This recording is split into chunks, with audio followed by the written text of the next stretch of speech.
L'argent. L'argent est le maître du monde. Notre quotidien, nos projets, notre avenir dépendent de l'argent qui circule dans l'économie. Pourtant, rares sont les citoyens, les politiciens, les décideurs sachant vraiment ce qu'est l'argent, d'où vient l'argent, qui fabrique l'argent. Beaucoup croient que l'argent est fabriqué par l'État, qu'ils ont réellement de l'argent sur leur compte, et que les banques prêtent l'argent de leurs déposants quand elles font crédit. Ces trois croyances sont fausses. La confusion règne au profit d'une finance mondialisée qui, de crise en crise, renforce son pouvoir de domination et détruit lentement nos démocraties, alors même qu'une infime proportion de la population mondiale n'a jamais accumulé autant de richesses. En partant de ce que tout le monde connaît, pas à pas, en employant les termes techniques, en illustrant chaque principe par des exemples simples, ce document vous donne les bases indispensables à la compréhension du système bancaire et monétaire, et met en perspective les crises financières et économiques qui ne cessent de s'aggraver depuis 2008. La monnaie est au cœur de nos économies. Elle en est le fluide qui permet les échanges des biens et des services. Les biens, ce sont les objets physiques qui ont un prix, comme de la nourriture, des outils, de l'immobilier, des objets de la vie courante, des véhicules, de l'électronique. Un service, c'est du temps que l'on consacre à réaliser quelque chose contre une rémunération.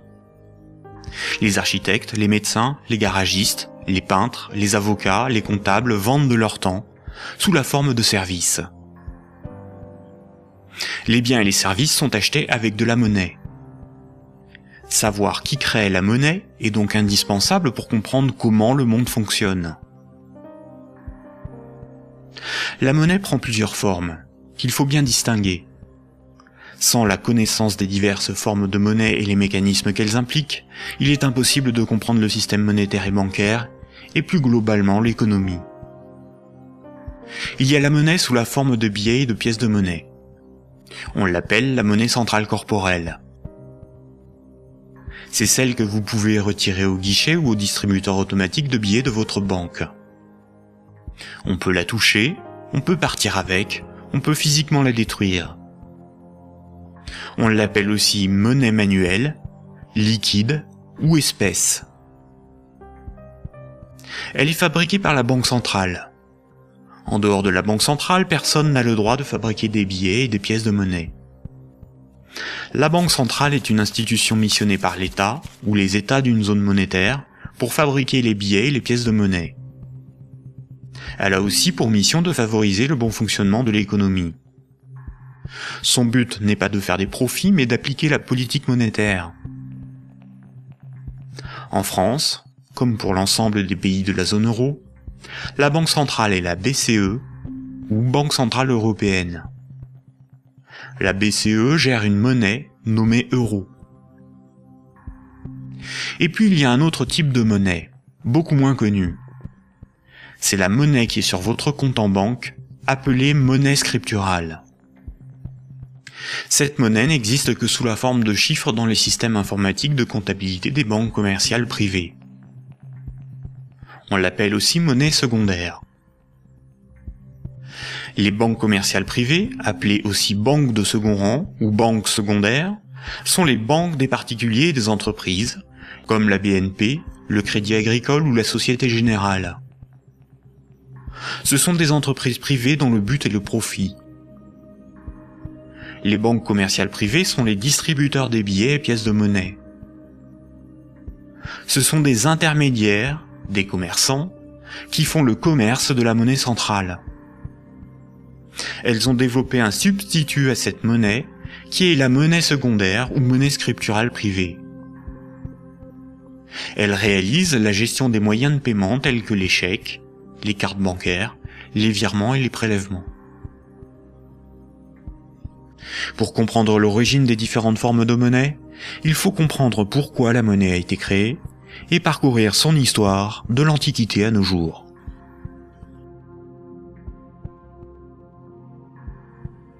L'histoire de la monnaie s'étale sur des milliers d'années. La plupart des gens pensent que la monnaie remplace le troc. Le troc est le fait d'échanger un bien contre un autre. Par exemple, lorsque Paul et Jacques se rencontrent, Paul voudrait échanger 5 salades contre 10 kilos de pommes de terre. Sauf que si Jacques n'accepte pas de salade en échange de ses pommes de terre, il accepterait quelque chose d'autre, une denrée dont tout le monde a besoin. La monnaie serait apparue spontanément par la sélection de marchandises parmi les plus pratiques et les plus recherchées pour ces échanges immédiats. Dans un premier temps, le riz, l'avoine ou les animaux auraient été utilisés comme monnaie jusqu'à l'apparition de monnaies métalliques, d'or ou d'argent, forme ultime de monnaie. Le crédit ne serait apparu que plus tard, quand de la monnaie fut accumulée pour être prêtée à ceux qui en avaient besoin. Malheureusement, cette hypothèse n'a strictement aucune réalité historique. Les historiens ne cessent de le répéter. Ce n'est pas le troc qui apparut en premier, mais le crédit, c'est-à-dire la comptabilité des dettes, bien avant l'apparition de la monnaie. Le troc n'a pour ainsi dire quasiment jamais existé. Imaginons des paysans de l'Antiquité. Paul produit des salades qu'il récolte au printemps, et Jacques produit des pommes de terre qu'il récolte à l'automne. Jacques va emprunter 5 salades à Paul au printemps. Jacques doit l'équivalent de 5 salades à Paul. Ce n'est qu'à l'automne, 6 mois plus tard, que Jacques va le rembourser en lui donnant 10 kilos de pommes de terre. C'est la confiance qui permet ces échanges différés. On peut dire que Paul et Jacques se font confiance. Ils partagent un même principe moral qui est qu'une dette doit être honorée. Cela leur permet de se faire crédit. Quand Jacques demande des salades à Paul, il se sent redevable envers Paul. Jacques ne sera libre que quand il aura remboursé Paul des jours, des mois, des années plus tard, car il a une dette envers lui. Les hommes pouvaient se prêter des outils, des animaux, s'échanger des biens, mais aussi des services. Au-delà d'un certain volume d'échanges, la parole donnée ne suffit plus à garantir la confiance, il faut consigner par écrit. On invente l'écriture. Alors il faut apprendre à lire, écrire et compter. On invente l'école. Il faut aussi avoir confiance dans la quantité, mesurer ce que l'on échange. On invente les étalons et la métrologie. Enfin, il faut aussi avoir un arbitre en cas de litige. On invente les tribunaux. Les communautés prenaient une unité de compte virtuelle, ou un étalon, pour donner un prix aux biens et aux services qu'ils s'échangeaient. Si 5 salades valaient 10 unités de compte, alors quand Paul donnait 5 salades à Jacques, il lui devait 10 unités de compte. On a retrouvé nombre d'objets servant de registre de dette. Des bâtons, des boules d'argile, des papyrus, des bouts de tissu, des figurines. Parmi les plus anciens registres figurent des centaines de milliers de tablettes d'argile de l'époque sumérienne où étaient tenus des comptes et consignés des dettes. Ces tablettes étaient gérées par des temples proches des marchés. Personne ne pouvait empêcher les hommes de se faire crédit. Les unités de compte nécessaires à donner un prix à ce qui s'échangeait n'étaient qu'indicatives. Il n'est pas nécessaire de se procurer ou d'acheter des centimètres à chaque fois que l'on mesure ce que l'on prête à autrui. Durant plusieurs milliers d'années, il n'y avait pas de monnaie, juste la comptabilité des dettes des uns et des autres et des communautés entre elles. Ce n'est que beaucoup plus tard, environ 700 ans avant Jésus-Christ, que des souverains ou des castes régnantes ont imposé l'usage de monnaie comme moyen d'échange, sous la forme d'un objet dont ils s'attribuaient l'exclusivité de la production. Ils émettaient la monnaie, généralement des pièces d'or, d'argent ou de cuivre, payaient leurs soldats avec, et menaient des guerres pour conquérir de nouveaux territoires. Pour se procurer nourriture et équipement, les soldats imposaient par la force aux paysans et aux marchands cette monnaie comme paiement. Le pouvoir récupérait ensuite de cette monnaie lors de la perception des impôts. Comme tout le monde devait disposer de monnaie pour payer les impôts, elle devenait rapidement la monnaie officielle. Elle était acceptée comme paiement et elle se diffusait dans la communauté. Le pouvoir pouvait donc acheter nourriture, marchandises et richesses grâce à la monnaie qu'il produisait lui-même. Tant que l'on avait une dette, on n'était pas libre. On risquait de devenir l'esclave de son créancier ou d'être emprisonné si on ne s'acquittait pas de l'impôt. C'est la servitude pour dette. Et c'est pour ça qu'une monnaie employable pour payer une dette ou un impôt a un pouvoir libératoire. La monnaie a donc été créée par des castes régnantes, des souverains, pour extorquer une partie de la production des populations, vivre et s'enrichir sans travailler. C'est par ce principe que des empires se sont bâtis. Historiquement, le troc n'était pratiqué que durant les périodes de chaos et de conflits, lorsque la monnaie venait à manquer. Au Moyen Âge, avec le développement du commerce, les métaux précieux comme l'or ou l'argent étaient devenus une monnaie internationale. Il était risqué de posséder et transporter ces métaux précieux. On risquait de se les faire dérober. À partir du XVIIe siècle, les marchands de Londres et de Stockholm commencèrent à confier la garde de leurs métaux précieux aux orfèvres, les négociants en métaux précieux. En échange, les orfèvres leur donnaient un reçu, un certificat de dépôt nominatif qui permettait à son détenteur de récupérer à tout moment son métal précieux. Lors des retraits, les orfèvres demandaient une petite somme pour le service de stockage rendu. Les boutiques des orfèvres devinrent des coffres fort bien gardés. Puis ces certificats sont devenus non nominatifs.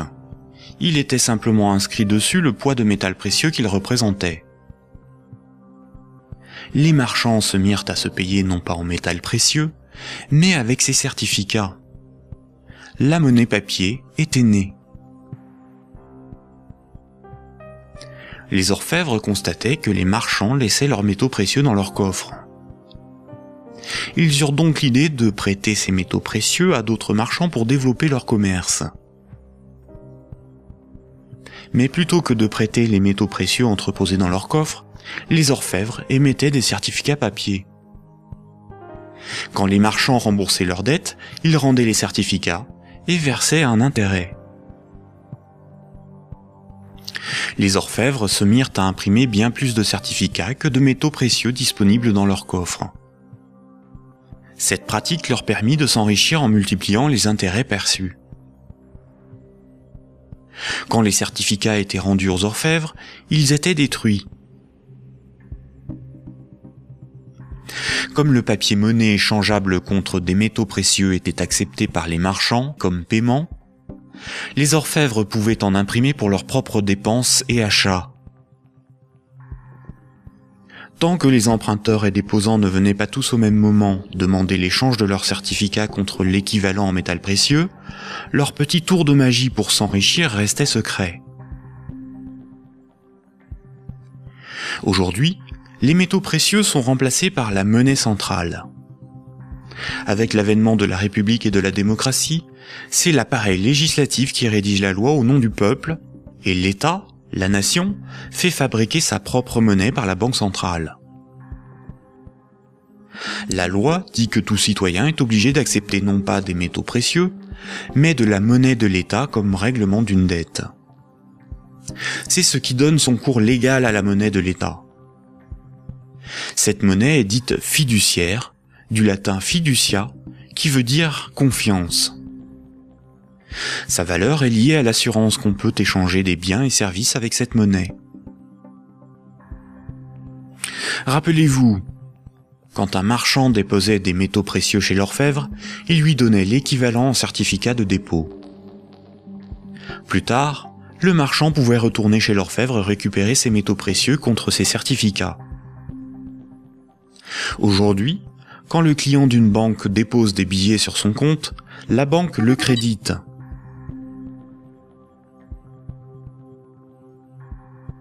Il lui est possible de les retirer de son compte plus tard.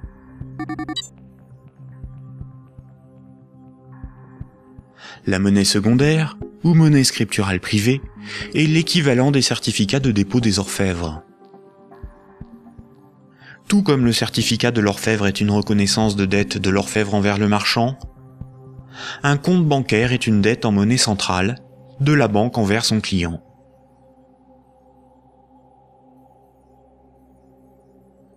Du temps des orfèvres, quand les marchands se payaient en métaux précieux, c'est comme lorsqu'aujourd'hui, on paie les commerçants avec de la monnaie centrale, des billets de banque. Ensuite, quand les marchands se payaient avec des certificats de dépôt de l'orfèvre, c'est comme lorsqu'aujourd'hui, on paie un commerçant par un transfert de monnaie scripturale de notre compte bancaire à celui du commerçant.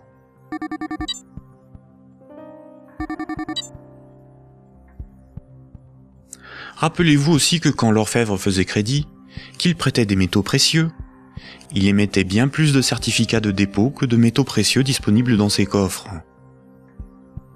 Quand les marchands le remboursaient, il détruisait ces certificats.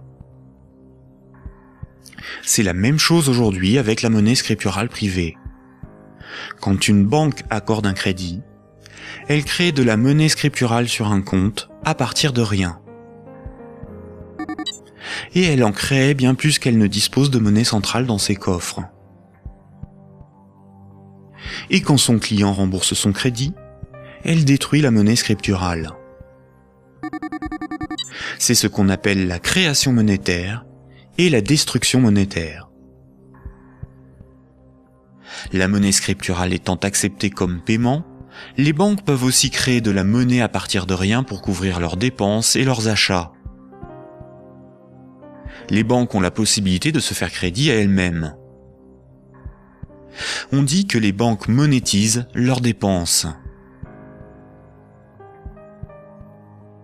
La monnaie centrale donne l'illusion au peuple que c'est l'État qui émet la monnaie, alors qu'en réalité, ce sont les banques commerciales privées qui ont ce privilège.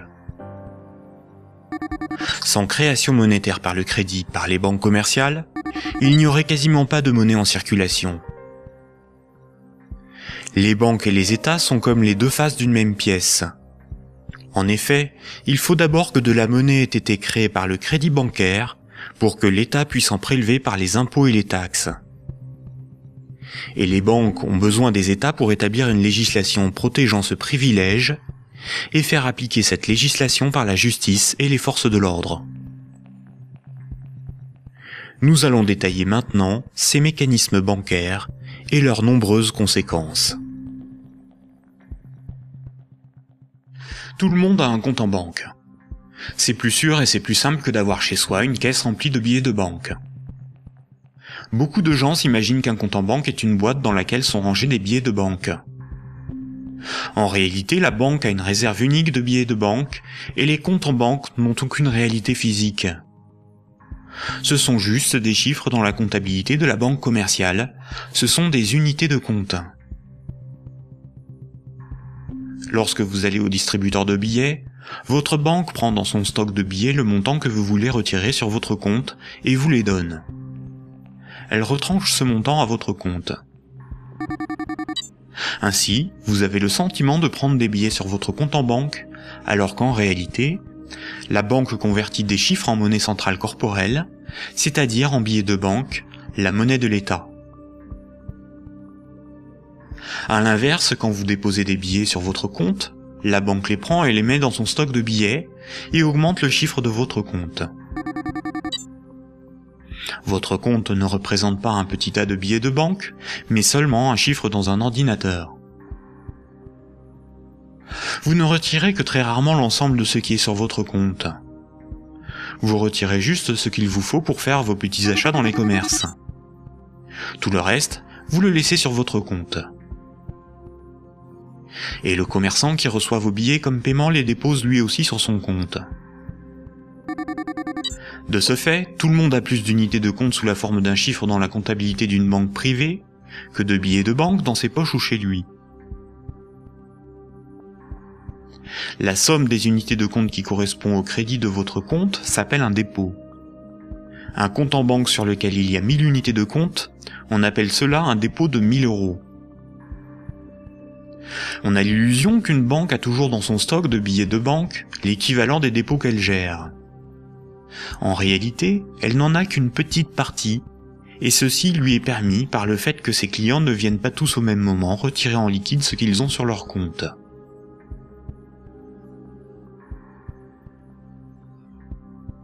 En Europe, la monnaie centrale est la monnaie qui a cours légal.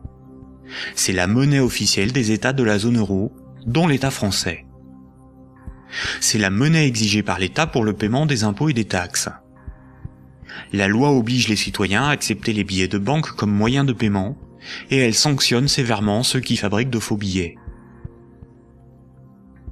En revanche, la monnaie inscrite au crédit d'un compte bancaire n'est qu'une reconnaissance de dette de la banque envers le détenteur du compte. Rien de plus. La loi impose aux banques commerciales privées de convertir ces unités de compte en billets de banque à votre demande. C'est pour cette raison que les banques commerciales appellent ces chiffres des euros. Les chiffres inscrits sur votre relevé de compte sont appelés euros, alors qu'en réalité, ce ne sont pas des euros. Ces unités de compte sont converties en euros au moment où vous les retirez de votre compte. Votre banque vous doit bien des euros, et c'est pour cette raison qu'il est marqué euros sur votre relevé de compte. Ces unités de compte sont tolérées par la loi comme moyen de paiement. Quand vous payez au moyen d'un chèque bancaire, d'une carte bleue ou d'un virement, vous réalisez un simple transfert d'un chiffre de votre compte à un autre. Tout ce qui sert de moyen de paiement est une monnaie. C'est pour cette raison que ces unités de compte sont appelées monnaie scripturale, monnaie secondaire ou monnaie scripturale privée. On peut dire que chaque banque a sa propre monnaie, car chaque banque a sa propre comptabilité, gère ses propres chiffres, ses propres unités de compte. Toutes les monnaies privées sont convertibles en monnaie centrale corporelle. Elles ont toutes la même valeur. Mais la monnaie scripturale d'une banque commerciale privée n'est garantie que par la banque elle-même. Une banque commerciale étant une entreprise comme une autre, elle peut faire faillite. Si elle fait faillite, elle ne peut plus garantir sa monnaie privée, et par conséquent les montants des comptes bancaires de ses clients. Les unités de compte sur les comptes bancaires peuvent tout simplement disparaître. Imaginons que vous ayez 10 000 € en billets de banque, c'est-à-dire en monnaie centrale corporelle, en monnaie de l'État. Vous avez confiance dans sa valeur, car vous avez confiance en l'État. Vous prenez ces 10 000 € et vous les déposez sur un compte au Crédit Agricole. En réalité, vous donnez cet argent à la banque qui les met dans son petit stock de billets et crédite votre compte. Le chiffre sur votre compte n'est qu'une reconnaissance de dette de 10 000 €. Ce sont des unités de compte privées, car la banque est maintenant propriétaire des 10 000 € que vous lui avez donnés, et qu'elle va probablement mettre dans un distributeur de billets pour que d'autres clients puissent retirer du liquide. La loi dit simplement qu'à votre demande, à tout moment, la banque est tenue de convertir les 10 000 unités de compte en billets de banque. Et ce que vous ne savez pas, c'est que la banque n'a qu'une petite partie des montants des comptes de ses clients sous la forme de billets de banque. Gardez à l'esprit que moins de 7% de la totalité de la monnaie en circulation est sous la forme de billets et de pièces de monnaie qui ont cours légal. Ce que vous avez sur votre compte, ce n'est qu'une promesse de remboursement en euros, et non de véritables euros.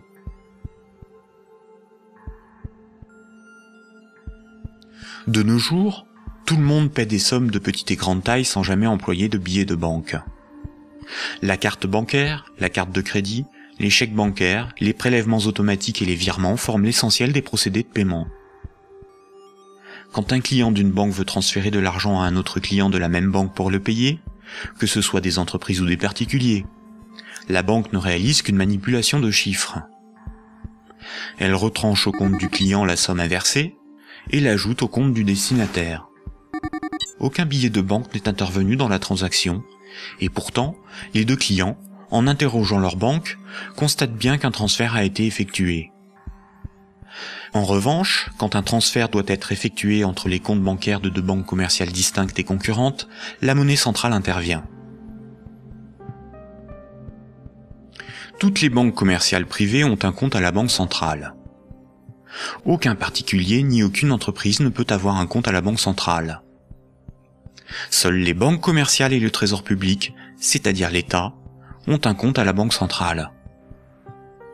La banque centrale réalise la comptabilité là aussi avec des chiffres dans des ordinateurs, et non pas des tas de billets de banque. Et cela pour des raisons purement pratiques. On appelle cette monnaie la monnaie centrale scripturale. Ces comptes sont en monnaie banque centrale ou monnaie centrale. Quand une banque commerciale a trop de billets, elle peut les déposer sur son compte à la banque centrale. Quand elle en a besoin pour alimenter ses distributeurs automatiques, elle demande à la banque centrale de lui convertir des euros scripturales en billets de banque. Généralement, on ne fait pas la distinction entre monnaie centrale scripturale et monnaie centrale corporelle, c'est-à-dire les billets de banque. On appelle la somme de la monnaie centrale, scripturale et corporelle, la base monétaire. Entre elles, les banques commerciales se paient en monnaie centrale. Les banques n'acceptent pour paiement des autres banques que de la monnaie centrale. Quand un client veut transférer de la monnaie scripturale de son compte vers celui d'un client d'une autre banque, la monnaie scripturale est convertie en monnaie centrale, puis transférée à l'autre banque, qui va encaisser cette monnaie centrale et créditer le compte du destinataire. Ainsi, les banques se paient entre elles en monnaie centrale, car la monnaie scripturale privée d'une banque n'a pas de valeur pour les autres banques. La comptabilité du Crédit Agricole n'a rien à voir avec la comptabilité de la Société Générale. Ce sont deux entreprises distinctes et concurrentes. Ce qui existe entre les banques et pour les banques, c'est uniquement la monnaie banque centrale. C'est celle qui a cours légal, c'est la monnaie de l'État. Quand un client d'une banque a 1000 euros sur son compte, la banque n'est pas riche de 1000 euros. Elle doit simplement 1000 euros en monnaie centrale à ce client. C'est un chiffre dans sa comptabilité. Ce qui fait la richesse de la banque, c'est ce qu'elle possède, comme des immeubles, des bureaux, des actions, des titres financiers, et la monnaie centrale qu'elle a sous la forme de billets de banque ou de monnaie centrale sur son compte à la banque centrale. En revanche, à tout moment, la banque peut devoir s'appauvrir de 1000 euros si ce client les transfère sur un compte d'une autre banque, car cette autre banque veut être payée en monnaie centrale.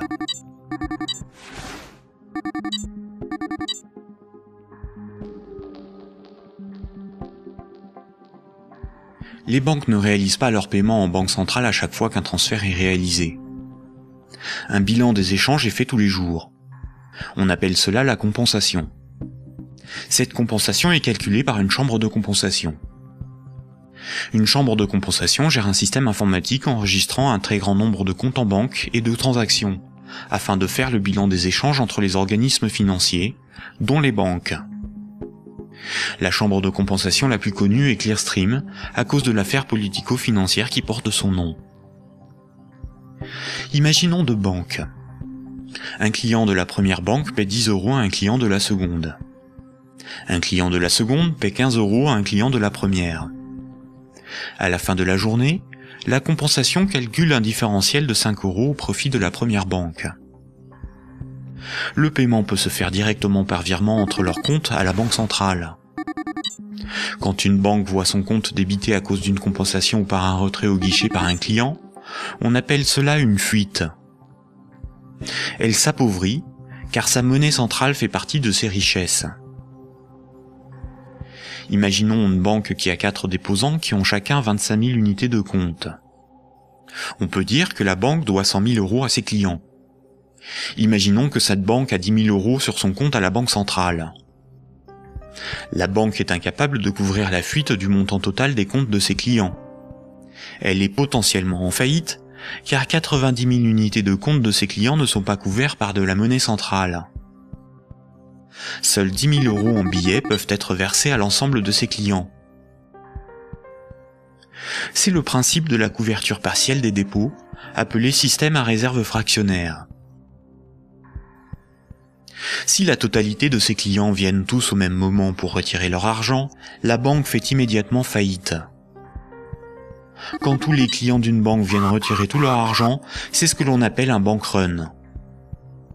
Face à cette situation, les autorités ont mis en place un fonds en monnaie centrale en cas de faillite bancaire, le fonds de garantie des dépôts bancaires.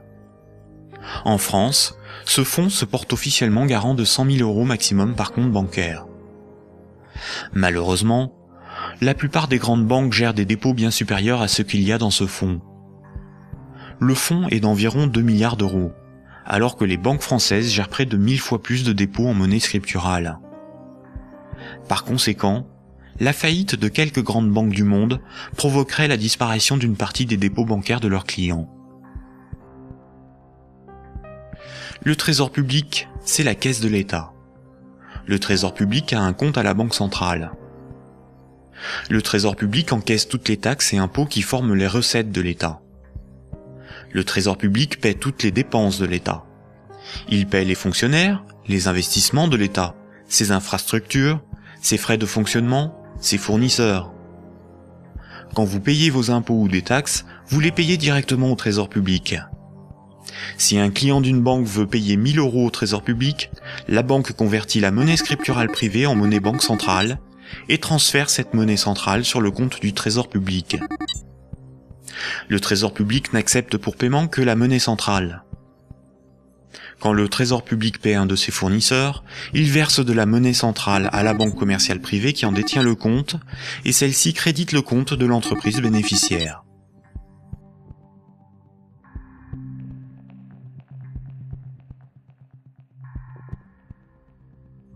Récapitulons.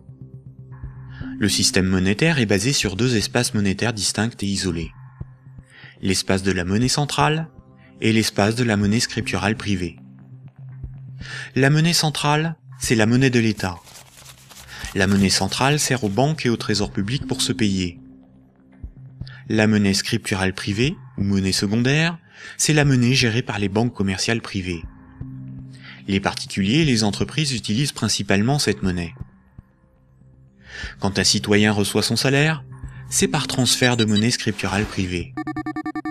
Sur son relevé de compte, il voit marqué euros, alors que ces euros n'existent pas.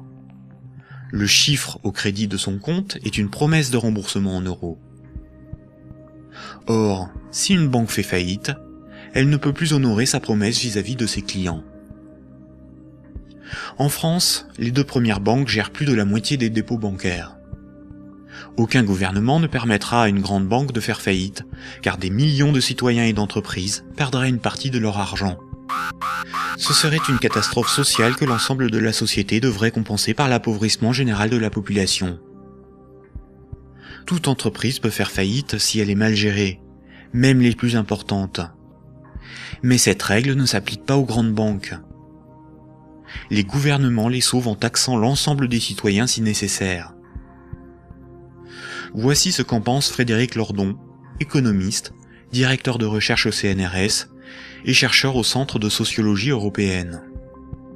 Frédéric Lordon, vous êtes plus radical ?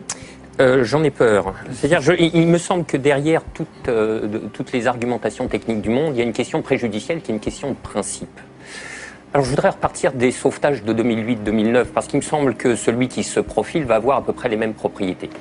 À propos de ces sauvetages bancaires, on peut dire non contradictoirement deux choses. La première, c'est qu'ils étaient une nécessité impérieuse, et je dirais même vitale. Et la deuxième, c'est que cependant, ils ont été des scandales sans nom. Des scandales sans nom.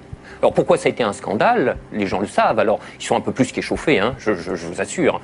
On a sauvé les banques, on a sauvé la finance sans la moindre contrepartie, pas le plus petit commencement de réglementation de l'activité financière ou de transformation des structures bancaires.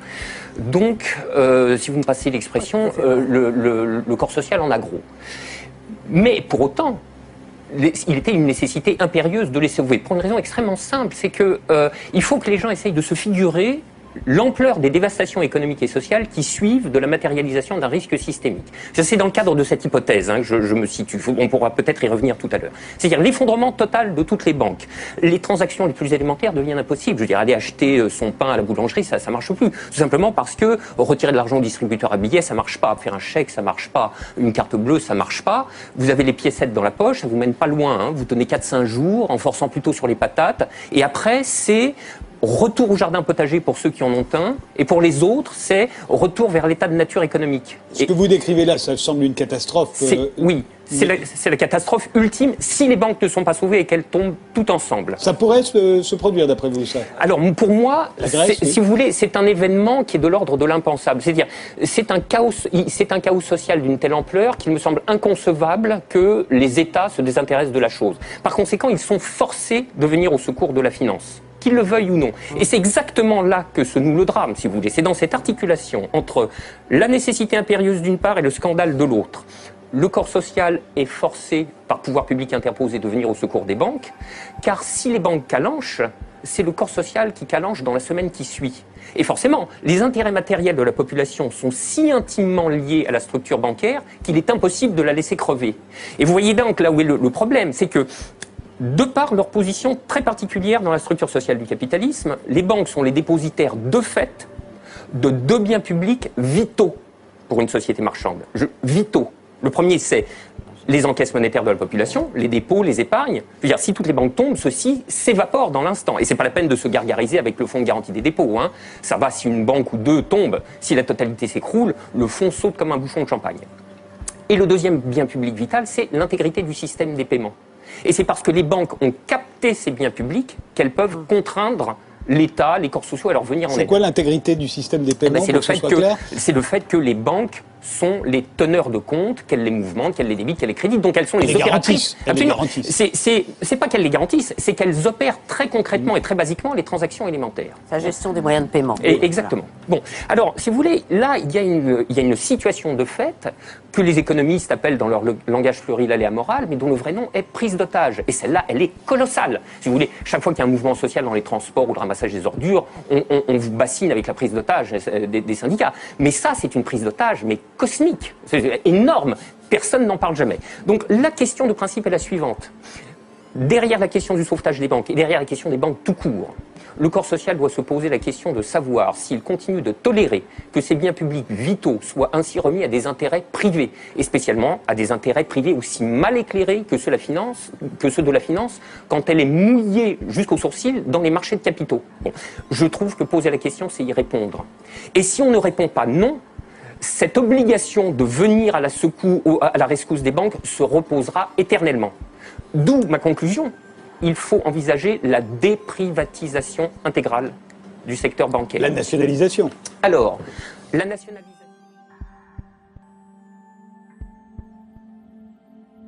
On constate que quand les dirigeants et actionnaires des grandes banques touchent des bénéfices, ceux-ci s'enrichissent. Mais quand les grandes banques sont en difficulté, ce sont les États, c'est-à-dire l'ensemble des citoyens, qui les sauvent. Cela résume l'adage désormais bien connu: les banques privatisent leurs gains et socialisent leurs pertes.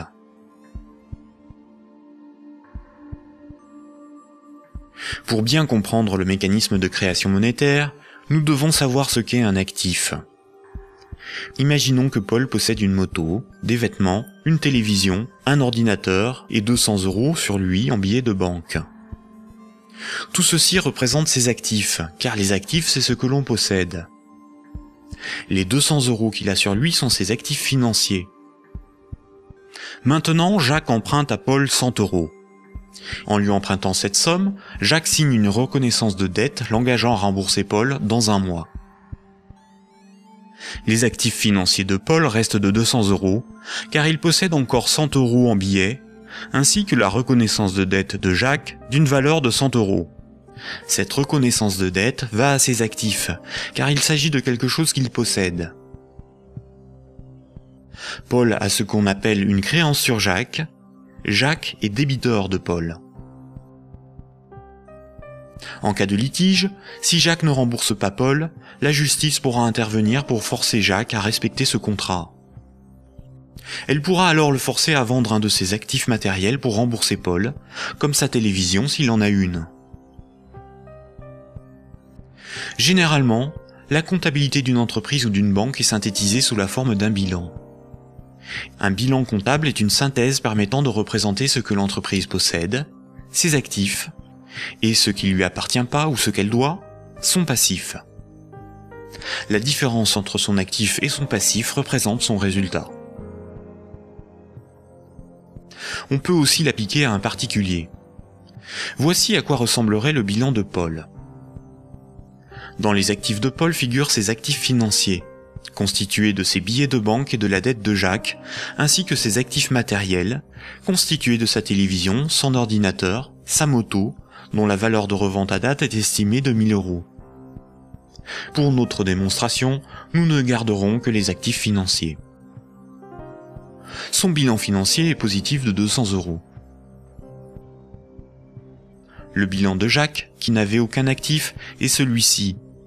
Jacques possède 100 € en billets, mais doit aussi 100 € à Paul. Le passif, c'est ce qu'on doit. Son bilan est donc nul, car son passif annule son actif. Donc un actif est quelque chose qui a une valeur financière que l'on peut inscrire dans un bilan. S'il est à l'actif du bilan, c'est quelque chose que l'on possède. S'il est au passif du bilan, c'est quelque chose qui ne nous appartient pas et que l'on doit à quelqu'un d'autre. Imaginons maintenant que Nicolas, qui a 300 € en billets de banque, propose à Paul de lui racheter sa créance sur Jacques. Il va donc pour cela lui donner 100 € et modifier le bénéficiaire du contrat de sorte que Jacques doive maintenant la somme non plus à Paul, mais à Nicolas.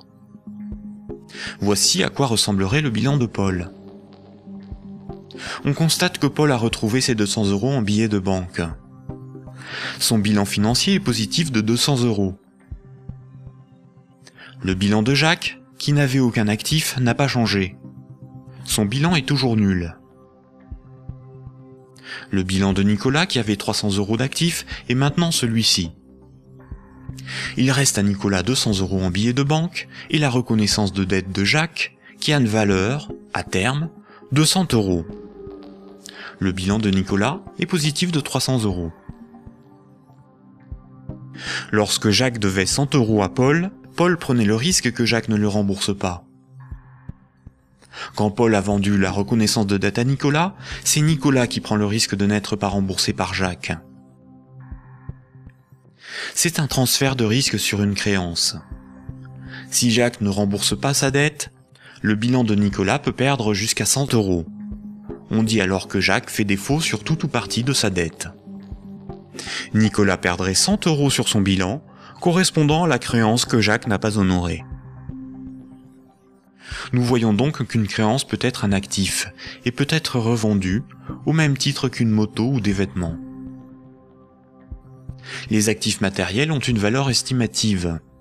Certains actifs matériels perdent de leur valeur avec le temps. C'est le cas d'un ordinateur ou d'une moto. Ils ne peuvent pas facilement être employés pour régler des dettes. En revanche, les actifs financiers ont une valeur connue. La créance sur Jacques ou les billets de banque ont des valeurs fixes. Le bilan d'une banque se présente comme le bilan de n'importe quelle entreprise. La banque a des actifs qui sont ses richesses, ce qu'elle possède, et un passif qui représente ce qui ne lui appartient pas, ses dettes. Nous avons vu que le crédit d'un compte bancaire d'un client est une dette de la banque envers celui-ci. Les dépôts correspondant au compte bancaire de ses clients sont donc enregistrés au passif de son bilan. Si on lit ce bilan, on comprend que la banque doit au total 600 € à ses clients. Imaginons qu'un de ses clients, Paul, a un dépôt de 100 unités de compte. Voici le bilan de la banque. Elle doit 100 € à Paul, ce qui correspond au dépôt que Paul a réalisé sur son compte. Ce compte en banque est dit à vue, c'est-à-dire que Paul peut tout de suite utiliser ses unités de compte pour un paiement. Paul souhaite emprunter 1000 € à sa banque. La banque établit le contrat de prêt qu'elle lui fait signer. Ce contrat l'engage à rembourser la banque selon un échéancier précis. Paul devra rembourser les 1000 € empruntés, appelés capital du crédit, plus 50 € d'intérêt. Pour créditer le compte de Paul, la banque ne prend pas les dépôts d'autres clients pour lui donner. Elle augmente simplement le chiffre inscrit sur son compte bancaire. Elle crée des unités de compte à partir de rien. La banque ne doit plus 100 € à Paul, mais 1100 €. Le contrat de prêt de Paul apparaît sur son bilan comme quelque chose qu'elle possède. Cette créance sur Paul est à son actif. Les comptes des autres clients n'ont rien à voir avec cette opération. On dit que la banque a monétisé la créance sur Paul.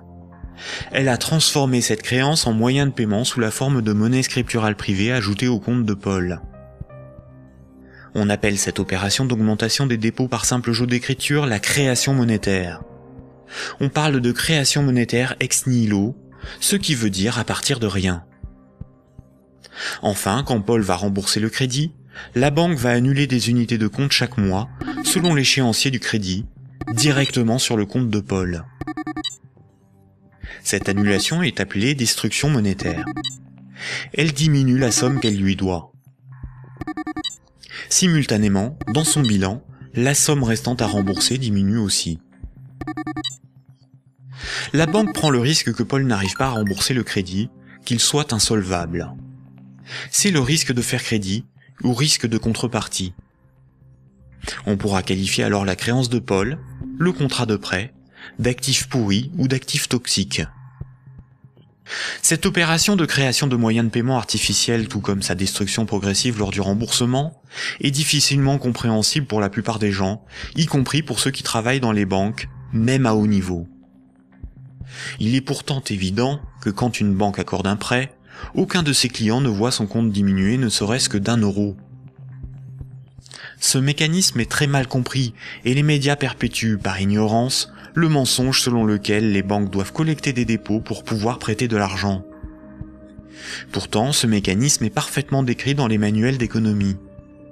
Vous pouvez par exemple télécharger un petit fascicule intitulé « La monnaie et nous », édité par la Banque de France en 2009, expliquant la création monétaire par les banques commerciales privées.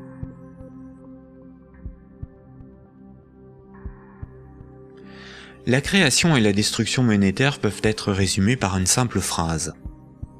Ce sont les crédits qui font les dépôts, et non les dépôts qui font les crédits. Cette phrase permet de se rappeler que la totalité de la monnaie en circulation sur nos comptes en banque ou dans nos poches est créée par le crédit bancaire. Quand une banque accorde un crédit à un de ses clients, elle crée de la monnaie scripturale privée en augmentant le solde du compte de celui-ci. Elle ne crée pas des euros, mais des unités de compte convertibles en euros. Plus il y a de crédits accordés par les banques, plus il y a de dépôts, de billets et de pièces de monnaie. La totalité de la monnaie en circulation dans l'économie représente ce qu'il reste à rembourser des crédits contractés. Quand Paul achète une automobile à crédit, il paie tout de suite le vendeur avec la monnaie créée. 2 jours plus tard, le vendeur achète une télévision, des livres et un ordinateur. Les vendeurs de la télévision, des livres et de l'ordinateur vont eux aussi réaliser des achats. Paul n'a pas commencé à rembourser son crédit que la monnaie circule déjà dans l'économie. Le nombre de fois dans une année qu'une unité de compte va servir de paiement est appelé vitesse de circulation de la monnaie ou vélocité de la monnaie. 100 unités de compte échangées 10 fois pour des paiements représentent 1000 € de paiement. L'argent qui circule de compte en compte est donc en réalité une dette qui circule. Les billets et pièces de monnaie en circulation sont une conversion de monnaie scripturale privée créée lors des crédits. Chaque unité de monnaie scripturale sur nos comptes bancaires et chaque billet ou pièce de monnaie dans nos poches a été créé lorsqu'un particulier, une entreprise ou un État a emprunté de l'argent à une banque. Une banque peut aussi créer des unités de compte pour ses propres dépenses. Pour cela, une banque ouvre un compte pour chacun de ses salariés ou fournisseurs. Ensuite, elle crée des unités de compte à partir de rien sur ses comptes. C'est comme cela que les banques assument leurs charges ou réalisent des investissements. On dit que la banque monétise ses frais de fonctionnement ou ses achats. Quand elle paie un employé ou un fournisseur par création monétaire, la banque ne fait rien de plus que de se créer une nouvelle dette envers celui-ci. À l'inverse, quand une banque prélève une somme sur votre compte en banque, elle n'opère aucun transfert. Quand elle prélève des frais bancaires ou simplement les mensualités de remboursement d'un crédit bancaire, elle détruit de la monnaie. Ainsi, votre banque vous doit moins d'argent. Comme nous l'avons vu, historiquement, la monnaie remplaçant le troc est un mythe qui vous laisse penser que la monnaie est un élément physique permanent, et donc qu'il y a quelque chose sur votre compte. Ceci vous semble d'autant plus vrai que vous pouvez retirer des billets de banque de votre compte. Les médias vous font croire qu'une banque doit amasser de la monnaie avant de pouvoir en prêter. Mais en réalité, les banques ne prêtent pas l'argent des autres clients, puisque ce sont elles qui le fabriquent lors des crédits et qui le détruisent lors du remboursement des crédits. Un crédit n'est en rien un prêt ou un emprunt. Il s'agit en réalité d'une création monétaire temporaire ou d'une location de moyens de paiement. Récapitulons. La monnaie scripturale privée est créée par les crédits, à partir de rien. Cette monnaie est détruite lors du remboursement des crédits.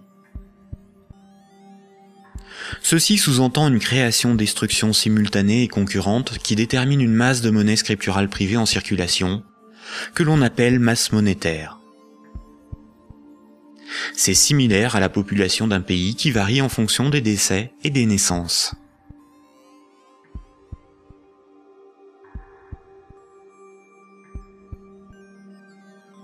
Trois citoyens et un banquier échouent sur une île déserte au beau milieu de l'océan. Ils s'organisent et décident de créer leur propre monnaie, qu'ils appellent euro. Le banquier fonde l'unique banque commerciale privée de l'île.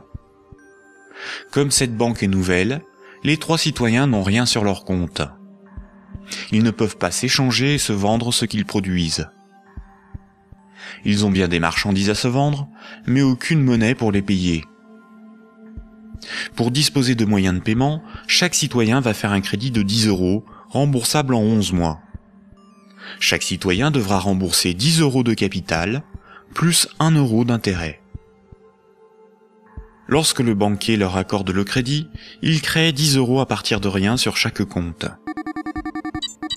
Le premier mois, la masse monétaire est de 30 €.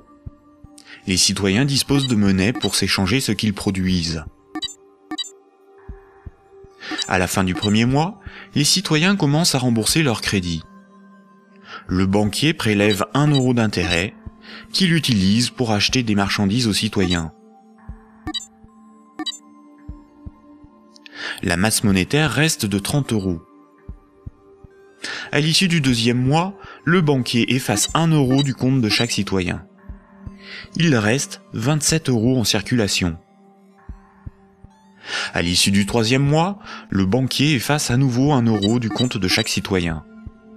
Il reste 24 € en circulation. De mois en mois, la situation devient un peu plus compliquée, car la masse monétaire ne cesse de baisser. Les citoyens se retrouvent en concurrence pour capter l'argent. À l'issue du 11e mois, après une farouche concurrence entre les trois citoyens pour capter la monnaie restante, leurs comptes sont vides, car tout le monde a remboursé exactement ce qu'il avait emprunté à la banque. Plus rien ne peut être ni acheté ni vendu. C'est la crise économique. Le banquier réunit les citoyens et leur dit : « Pour résoudre cette situation, c'est très simple. Vous n'avez qu'à m'emprunter à nouveau de l'argent. » Les citoyens acceptent. Ils font tous à nouveau un crédit de 10 €. À la fin du premier mois, le banquier prélève 1 € d'intérêt, qu'il garde pour lui car il a tout ce qu'il lui faut. Au fil des mois, le banquier supprime les euros correspondant au remboursement des crédits. Comme les intérêts n'ont pas été dépensés par le banquier, c'est au bout du 10e mois seulement que les comptes des trois citoyens sont vides. Il n'y a plus de monnaie en circulation, et pourtant il manque 3 € pour rembourser la totalité de leur crédit. Le banquier réunit les citoyens et leur dit : « Il y a une manière très simple de repousser le moment où vous serez à zéro sur vos comptes. Vous n'avez qu'à m'emprunter régulièrement de l'argent, bien avant que la masse monétaire ne baisse trop et que l'économie ne s'arrête. Et pour compenser les intérêts que je ne dépense pas, il vous suffit de m'emprunter à chaque fois quelques euros de plus. » Les citoyens acceptent. Désormais, ils sont en permanence endettés, sinon la monnaie disparaît et l'économie s'arrête. Ils appellent cela la croissance. Mais comme ils sont endettés, ils se mettent à produire toujours plus pour rembourser le banquier, bien au-delà de leurs besoins réels. Ils ne produisent pas pour avoir de quoi se vêtir, se nourrir ou se loger. Ils produisent pour avoir l'argent nécessaire pour rembourser leur crédit. L'argent est devenu le moteur de leur vie, et non ce dont ils ont besoin pour vivre. Ce système permet au banquier de ne rien produire.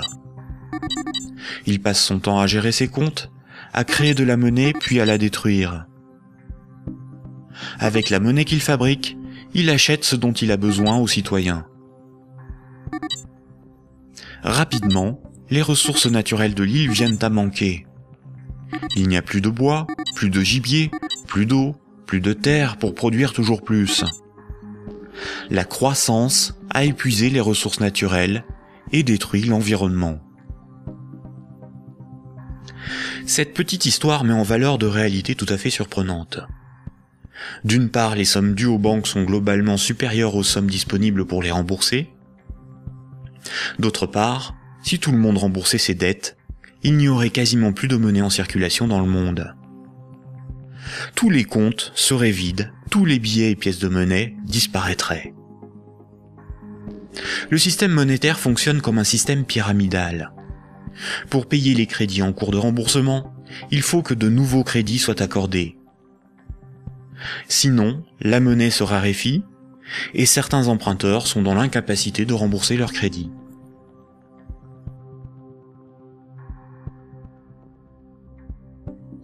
Pour les citoyens et les entreprises, la monnaie s'achète comme toute autre marchandise. Les banques louent la monnaie qu'elles fabriquent, et le prix de cette location est de la monnaie supplémentaire qu'elles sont les seules à fabriquer. Observons l'évolution de la masse monétaire dans la zone euro. Ce qui apparaît tout de suite, c'est son évolution exponentielle. La masse monétaire est composée de ce qu'on appelle des agrégats monétaires, nommés M1, M2 et M3. En orange, c'est la monnaie circulante. C'est la monnaie qui est sur les comptes à vue, utilisée pour des paiements, ainsi que la monnaie sous la forme de billets et de pièces de monnaie. Les comptes à vue servent à l'économie réelle.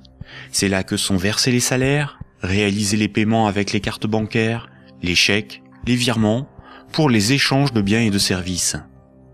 C'est la monnaie qui sert l'économie réelle. En vert, ce sont les dépôts dits à terme, ou comptes à terme. Ce sont des comptes d'épargne rémunérés, des comptes à préavis, des livrets comme le livret A, certains placements financiers, où une partie de la monnaie scripturale est bloquée par les particuliers pour un certain temps. C'est de l'argent qui fait un peu d'argent. En violet, ce sont les placements à long terme, plutôt destinés aux entreprises. Les comptes à terme et les placements bloquent la monnaie. Cette monnaie n'est plus disponible pour réaliser des paiements, elle ne sert plus l'économie réelle. La masse de la monnaie qui circule, en orange, diminue quand les crédits sont remboursés par destruction monétaire. Elle diminue aussi quand de la monnaie est épargnée et passe d'un compte à vue à un compte à terme rémunéré, ou qu'elle est bloquée dans des placements à long terme. Par ailleurs, les banques ou des organismes spécialisés comme Sofinco ou CTLM proposent de prêter de la monnaie scripturale privée existante contre intérêt. Ce sont de véritables prêts de dépôt bancaire, sans création monétaire. Ils représentent environ 40% des prêts de monnaie. L'industrie financière permet ainsi à de riches épargnants de ne plus travailler du tout. Ces épargnants peuvent ponctionner sur la masse monétaire circulante de la monnaie que les moins riches et les entreprises produisent par le crédit. Leur capital augmente progressivement en capturant de la monnaie créée par le crédit. La baisse de la masse monétaire circulante oblige les particuliers et les entreprises à emprunter perpétuellement pour la compenser. Quand un client d'une banque obtient un crédit, la nouvelle monnaie se retrouve sur un compte à vue. Elle est dépensée pour des achats et va voyager de compte en compte au fil des paiements, jusqu'au moment où elle servira au remboursement d'un crédit et sera détruite. Si la destruction monétaire est plus importante que la création monétaire, il s'ensuit une contraction de la masse monétaire. L'économie est en danger. La consommation baisse, cela provoque des faillites, certains doivent vendre de leurs richesses pour se procurer de l'argent, et il devient plus difficile de rembourser les crédits. Et si les emprunteurs n'arrivent plus à rembourser leurs crédits, ce sont les banques qui se retrouvent en difficulté. Les économistes et les politiciens sont condamnés à appeler de leur vœu la relance de la consommation pour assurer une demande de crédit perpétuelle. Car sans crédit, la monnaie disparaît. Rappelez-vous, tous les jours, la compensation calcule ce que les banques commerciales privées se doivent. Les banques règlent leurs dettes en monnaie centrale. Quand une banque se procure de la monnaie centrale, on appelle cela le refinancement. Elles ont plusieurs possibilités. Elles peuvent demander à la banque centrale un crédit en monnaie centrale. Pour cela, elles déposent des titres financiers en garantie, par exemple des obligations d'État, et la banque centrale crédite leurs comptes. C'est à ce moment-là que la monnaie centrale est créée. Le taux d'intérêt qu'applique la banque centrale lors de ces crédits est appelé taux directeur. Cette monnaie centrale peut être convertie en billets de banque. Mais la plupart du temps, les banques commerciales privées se prêtent entre elles de la monnaie centrale ou se font crédit.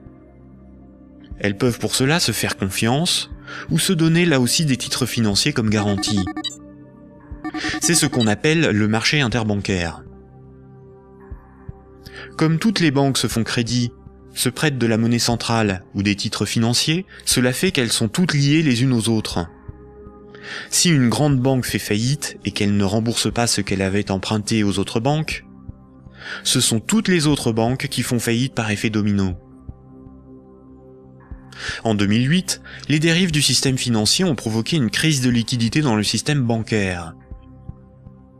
La crise de liquidité fait que les banques n'arrivent plus à régler leurs dettes, à se procurer de la monnaie centrale ou à se faire crédit. Les banques ont alors cessé d'accorder des crédits. L'évolution normale de la masse monétaire aurait dû être celle-ci. Malheureusement, la crise bancaire a stoppé la progression de la masse monétaire et s'est transformée en crise économique. Les États ont dû sauver les banques de la faillite. Mais le véritable coût de la crise financière est l'explosion de la dette des États pour éviter une aggravation de la crise, des milliers de faillites d'entreprises, des millions de nouveaux chômeurs. À l'avenir, une partie des dépôts bancaires pourrait être supprimée pour sauver les banques. Ainsi, les banques doivent moins d'argent à leurs clients, ce qui équilibre leur bilan. C'est ce qui s'est passé à Chypre en 2013. À partir de 2009, certaines banques centrales ont créé et donné des milliards en monnaie centrale aux banques commerciales pour faciliter le règlement de leurs dettes et ainsi leur éviter la faillite et relancer le crédit. C'est ce qu'on appelle des politiques d'assouplissement quantitatif ou quantitative easing. Cette monnaie centrale nouvelle pourrait être représentée sur ce graphique en tant que M0, appelée aussi base monétaire. Plutôt que d'accorder des crédits aux entreprises et aux particuliers avec une rentabilité incertaine, les banques commerciales privées ont utilisé cette monnaie centrale pour spéculer et acheter de la dette souveraine. Ainsi, d'une manière totalement artificielle, les bourses n'ont cessé de monter, la finance de s'enrichir et les États de s'endetter. Puisque pour rembourser les crédits passés, il faut que de nouveaux crédits soient accordés, on comprend mieux pourquoi les politiques d'austérité et de désendettement sont un suicide économique. Le crédit permet aux particuliers et aux entreprises d'acquérir des biens réels et à l'économie de se développer. La masse monétaire augmente. Une politique d'austérité provoque une contraction de la masse monétaire, condamnant à la faillite certains emprunteurs, qu'ils soient des particuliers, des entreprises ou des États. Les banques de ces emprunteurs peuvent saisir leurs maisons, leurs machines, leurs stocks. Les États doivent privatiser les services publics pour rembourser les marchés financiers. La baisse de la masse monétaire provoque la rareté de la monnaie, et cette rareté provoque in fine des transferts de richesses réelles des débiteurs vers la minorité des créanciers, notamment les banques. C'est similaire au processus organisé par l'Occident vis-à-vis des pays en voie de développement. On endette ces pays pour qu'ils nous achètent des infrastructures, des machines, des moyens de production, via des prêts du FMI et de la Banque mondiale. Incapables de rembourser les crédits, leur faillite permet de saisir les ressources naturelles ou même ceux qu'ils ont achetés grâce à ces crédits. Le PIB d'un pays, c'est approximativement la somme des revenus dans ce pays en une année. Dans la zone euro, la dette des États représente 90% du PIB. Et les dettes du secteur privé représentent 160% du PIB. En d'autres termes, pour rembourser toutes les dettes, il nous faudrait travailler 2 ans et demi en donnant tous nos revenus aux banques et aux marchés financiers. Or, si on remboursait toutes nos dettes, il n'y aurait plus de monnaie en circulation. Ce système pyramidal de dette n'est viable que dans un équilibre précaire, car la capacité des emprunteurs à rembourser leurs crédits dépend de la capacité d'autres emprunteurs à contracter de nouveaux crédits.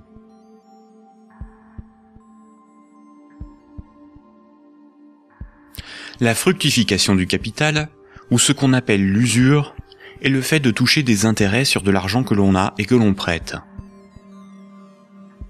Imaginons un pays où 10 citoyens ont tous 10 euros.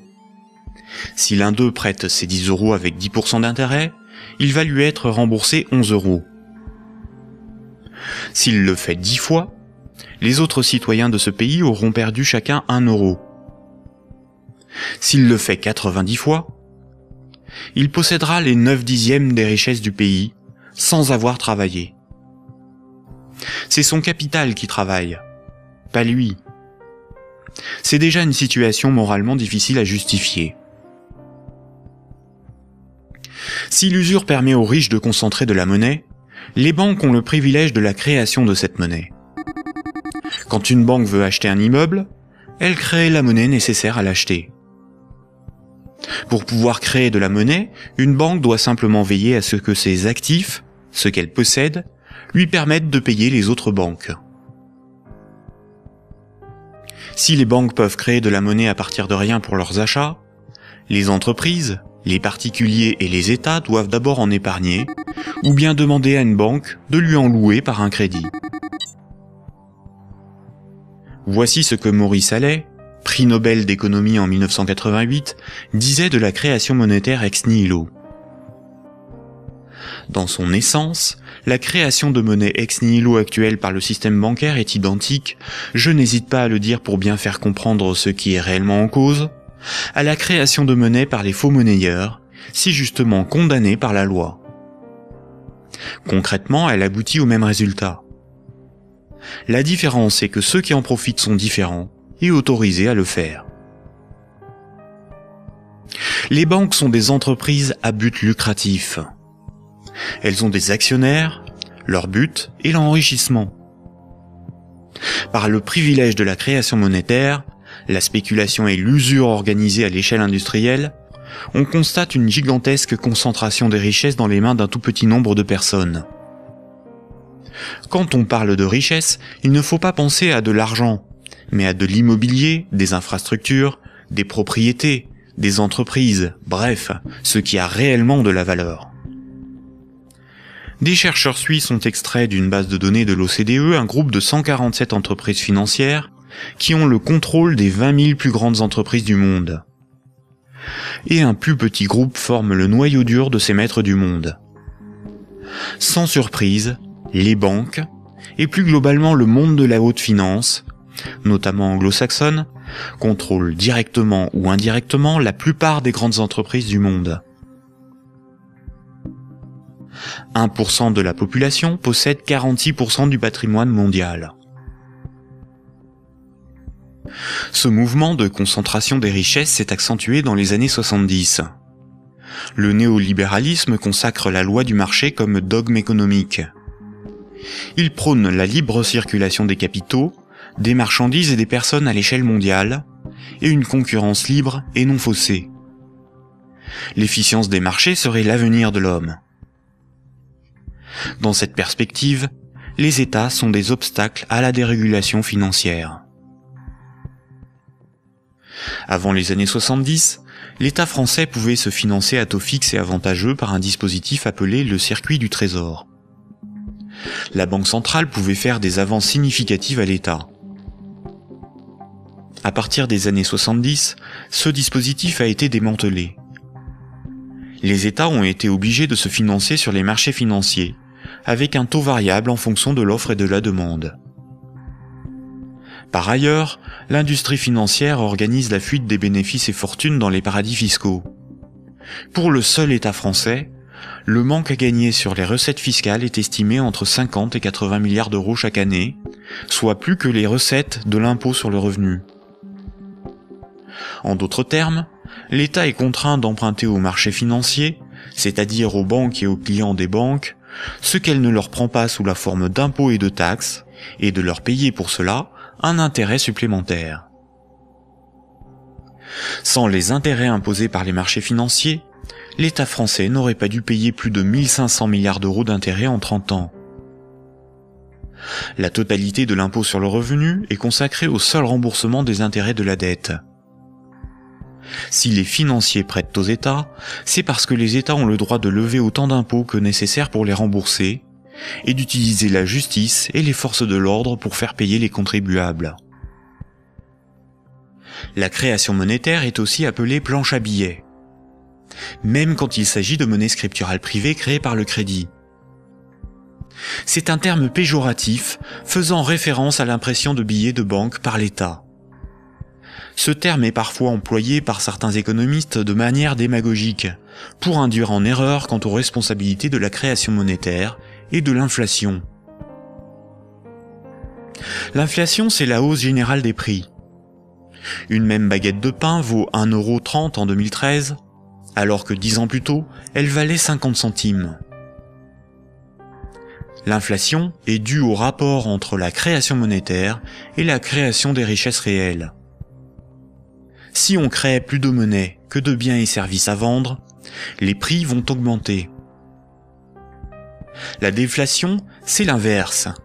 C'est la baisse générale des prix. Si on crée des biens et services à vendre, et qu'on ne crée pas de monnaie pour les acheter, la monnaie va manquer et les prix vont baisser. L'hyperinflation est une inflation excessive des prix, supérieure à 12 500% par an. Si une baguette de pain vaut 1 € en 2013, s'il y a de l'hyperinflation, elle vaudra au minimum 12,50 € un an plus tard.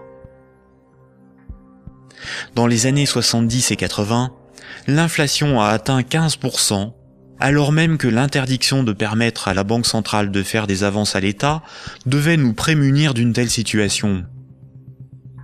En réalité, interdire à l'État le financement à taux avantageux par sa propre banque centrale était le moyen non pas d'éviter une inflation excessive, mais de transférer une partie des recettes fiscales de l'État aux marchés financiers, c'est-à-dire aux banques et à leurs clients, et d'assurer aux banques commerciales privées le monopole de la création monétaire en supprimant la concurrence de l'État.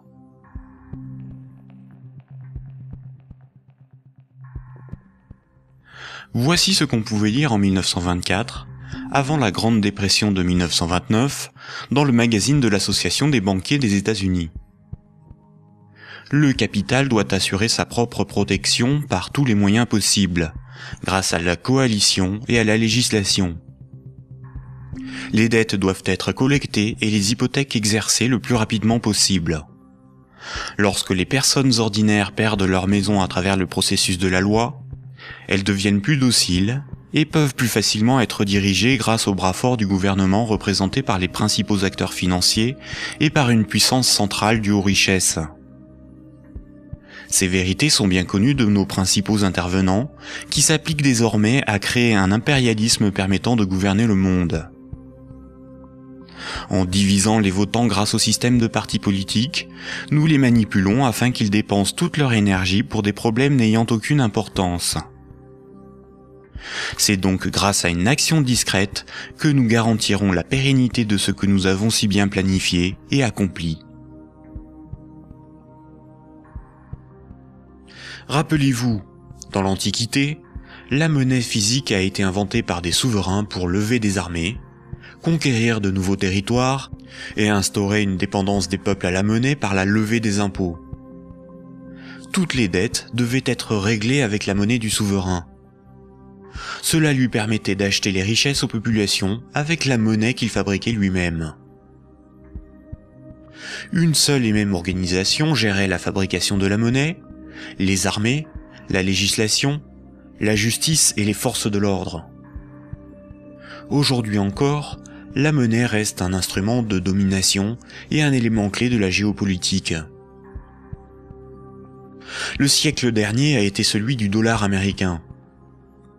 Le dollar américain est de loin la monnaie la plus répandue sur Terre. Le budget militaire américain est égal aux dépenses militaires de tous les autres pays réunis. Tous les ans, ce budget est voté par le Congrès et généreusement financé par la Banque fédérale américaine.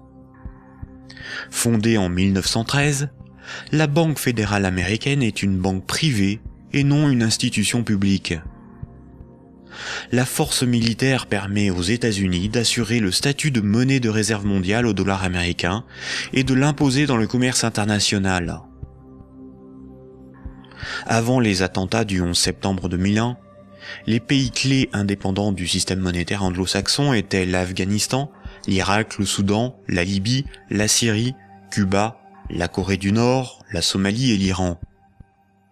Les États-Unis et leurs alliés ont attaqué l'Afghanistan, l'Irak et la Libye. En Libye, une banque centrale opérationnelle a été créée par les soi-disant rebelles avant même que la guerre ne soit finie. Le colonel Kadhafi, Saddam Hussein et Kennedy ont en commun d'avoir défié la domination du dollar américain du cartel de banques privées qui dirige la Banque fédérale américaine. Aujourd'hui, les banques centrales sont indépendantes de tout pouvoir politique et sont coordonnées à l'échelle mondiale par la Banque des banques centrales, la BRI, Banque des règlements internationaux, située à Bâle en Suisse. Ce n'est pas une institution publique, elle n'a aucun mandat, ses membres ne sont pas élus, et pourtant c'est probablement le cœur du futur gouvernement mondial. L'application de la loi par les tribunaux, les forces de l'ordre, l'armée, sont comme des services assurés par les États à la corporation bancaire, qui contrôle aussi les plus grandes entreprises du monde. La propagande et la guerre permettent d'étendre la zone d'influence des monnaies, et donc le pouvoir de ceux qui en contrôlent la production. Sans la création monétaire par les banques commerciales privées, l'économie ne pourrait pas se développer, et le financement des États par les impôts et les taxes ne serait pas possible. Par cette dépendance, les intérêts de la corporation bancaire sont aussi ceux de la classe politique. Mayer Amschel Rothschild, célèbre banquier du XVIIe siècle, considéré comme le père de la finance internationale, a triomphalement déclaré ceci. « Donnez-moi le droit d'émettre et de contrôler l'argent d'une nation, et alors peu m'importe qui fait ses lois. » Est-ce vraiment le peuple qui a le pouvoir ? Démocratie veut dire le pouvoir au peuple. En grec, démos c'est le peuple et kratos c'est le pouvoir. Dans un état de droit, celui qui établit les lois a le pouvoir. En démocratie, c'est le peuple qui écrit et vote les lois. Une aristocratie, c'est le pouvoir au meilleur. En grec, aristos, c'est le meilleur, et kratos, c'est le pouvoir. En aristocratie, ce sont les meilleurs qui ont le pouvoir et établissent les lois. Une oligarchie, c'est le pouvoir à un petit nombre. Oligos, c'est un petit nombre. En oligarchie, c'est un petit nombre qui a le pouvoir. En France, nous sommes sous un régime dénommé gouvernement représentatif.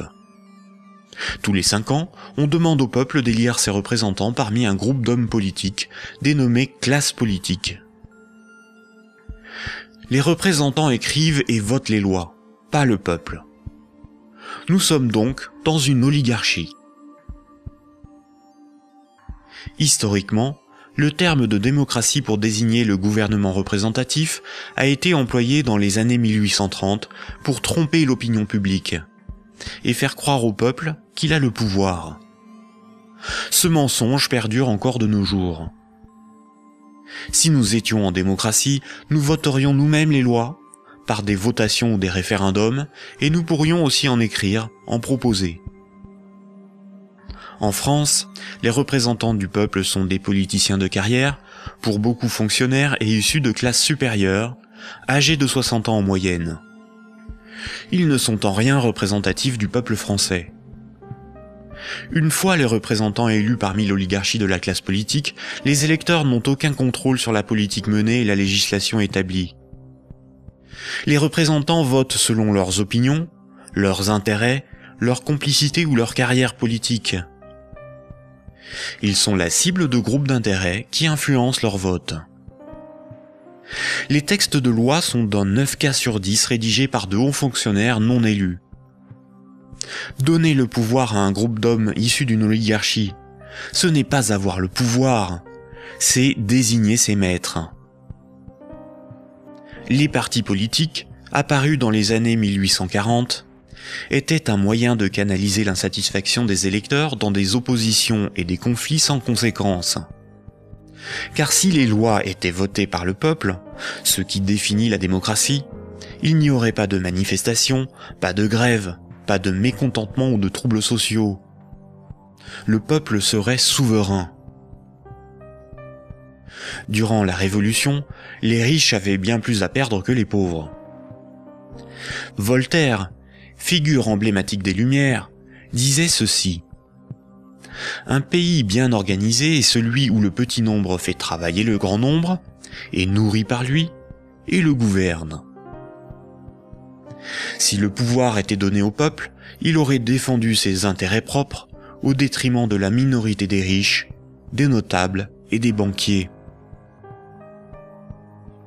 Écoutons le philosophe Alain Badiou parler de la démocratie actuelle. Voyez-vous, Alain Badiou, c'est ce que nous avons trouvé de moins mauvais pour choisir nos dirigeants. Oh, la théorie du moins mauvais, ça, vous savez, la théorie du moins mauvais ne peut pas impressionner le philosophe que je suis. Hein. Elle a beaucoup servi pour justifier le pire, le moins pire par rapport au plus pire, par exemple.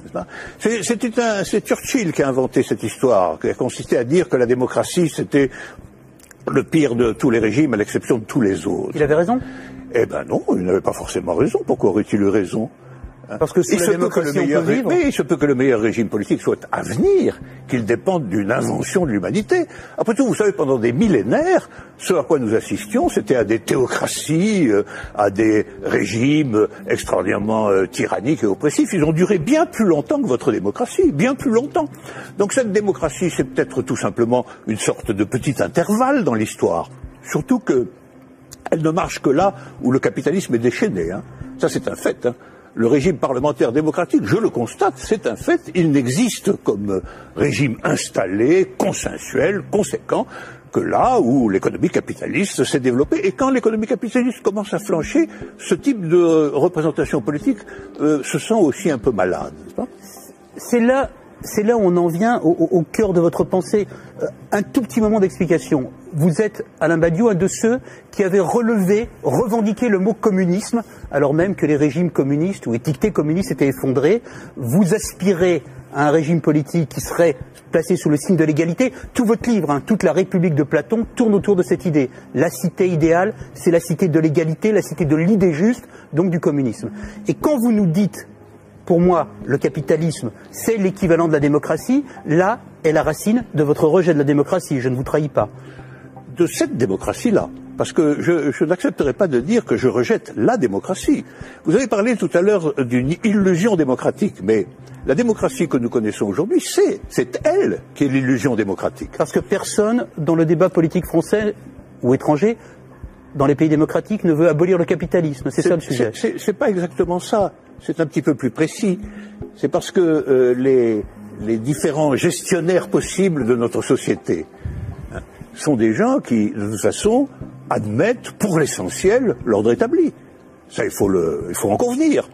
D'ailleurs, s'ils n'admettaient pas les uns et les autres l'ordre établi, ils n'accepteraient pas de se succéder comme ils le font. Il faut bien que tel candidat ne soit pas extraordinairement différent de tel autre pour qu'il puisse alterner le mouvement des affaires restant à peu près le même, après tout. Donc il y a un consensus fondamental qui fonde ce que vous appelez, vous, la démocratie, qui est une démocratie tout à fait normée, tout à fait particulière, et qui repose sur des acceptations fondamentales premières. Voilà. Et donc je soutiens que nous ne vivons pas du tout en démocratie. Nous vivons en réalité en oligarchie. Voilà. Nous sommes dominés par une oligarchie financière, politique et médiatique. Tout le monde le sait d'ailleurs. Tout le monde voit parfaitement qu'il faut absolument maintenir ce système pour maintenir le système politique lui-même. Qui gouverne dans la cité juste, dans la cité idéale? Eh bien, qui gouverne normalement dans la cité juste, dans la cité idéale, c'est précisément tout le monde. C'est la démocratie véritable. C'est-à-dire qu'il n'y a pas d'État séparé de l'ensemble des gens. Voilà. C'est ça la cité idéale. La cité idéale, c'est la grande idée communiste de Marx lui-même, qui est un peu oubliée, mais que je voudrais rappeler. C'est le dépérissement de l'État.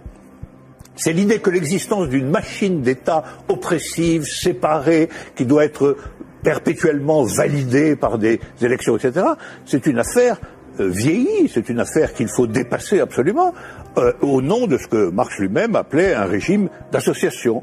La capacité, pour tout le monde, de s'occuper de ses propres affaires. Ce qui est intéressant, et c'est là où, quand vous parliez de l'idée de Marx et de l'idée de l'association, vous êtes un fervent admirateur de ce qu'on a appelé les révolutions arabes, fervent admirateur également de ce qu'on a appelé le mouvement des indignés.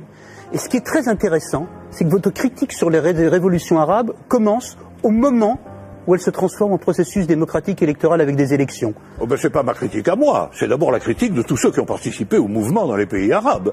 Ils ont été légèrement surpris et déconcertés par le résultat des élections. Mais le principe même des élections... Comme moi je l'ai été en mai 68. Eux aussi ils disent élections piège à con maintenant, maintenant qu'ils ont les partis islamistes dits modérés sur le dos. C'est comme si, après une révolution, une tempête révolutionnaire démocratique extraordinaire, on vous présentait un massif parti démocrate chrétien comme le vainqueur des élections. Ben vous seriez un peu étonné tout de même, C'est bien la preuve qu'il y a deux sens du mot démocratie qui ne sont pas du tout homogènes. Sauf que la revendication, Alain Badiou, la revendication du peuple contre les dictateurs, c'était de pouvoir voter. Bon, la revendication du peuple contre les dictateurs, c'était que les dictateurs s'en aillent. Mais ça, c'était leur revendication unanime. Sur la question du vote, il y a eu d'innombrables débats. Comment, quand, dans quelles conditions? Ces débats ont souvent été tranchés par des autorités extérieures au mouvement populaire lui-même. En Égypte, par exemple, ils ont été largement tranchés par l'armée. Autant dire par ce qui restait du régime d'avant. Parce que la révolution a été volée par l'armée. Mais les Tunisiens, par exemple... Le gouvernement représentatif, en ne donnant aucun pouvoir aux pauvres, aux ouvriers et aux paysans, garantit la protection des intérêts des plus puissants et des plus riches. Aujourd'hui encore, le citoyen n'est qu'un électeur, un emprunteur et un consommateur.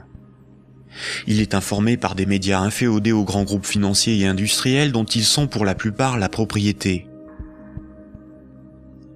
Le vote des lois par les citoyens, le référendum d'initiative populaire, ou la mise en place d'un parlement tiré au sort dans la population comme le sont les jurys populaires, qui sont des évolutions démocratiques élémentaires, sont systématiquement dénigrés dans les médias. L'Union européenne est une organisation soutenue à l'origine par les élites américaines pour éviter l'apparition d'une puissance concurrente en Europe de l'Ouest. Elle est néolibérale et structurellement antidémocratique. Si les peuples européens écrivaient et votaient eux-mêmes les lois de l'Union, Bruxelles ne serait pas la seconde place de lobbying après Washington. L'Union européenne est le royaume de Goldman Sachs et de la haute finance, dont les hommes se retrouvent à la tête de nombreuses institutions et même de certains États. Et nombreuses sont les carrières politiques se prolongeant dans le privé, au service des lobbies ou dans les grandes entreprises. Ce que nous appelons des euros, ce qui est sur notre compte en banque, ce ne sont pas des euros, mais une dette en euros. Ce que nous appelons crédit, prêt ou emprunt, ce n'est qu'une création de monnaie temporaire. Ce que nous appelons démocratie n'est pas une démocratie, mais une oligarchie. Ce que nous appelons un citoyen n'est rien d'autre qu'un électeur. Ces manipulations du langage empêchent les intellectuels, les politiciens, les journalistes et les électeurs de penser le monde. Elles dissimulent avec habileté le pouvoir sans égal des corporations, de la finance et du secteur bancaire.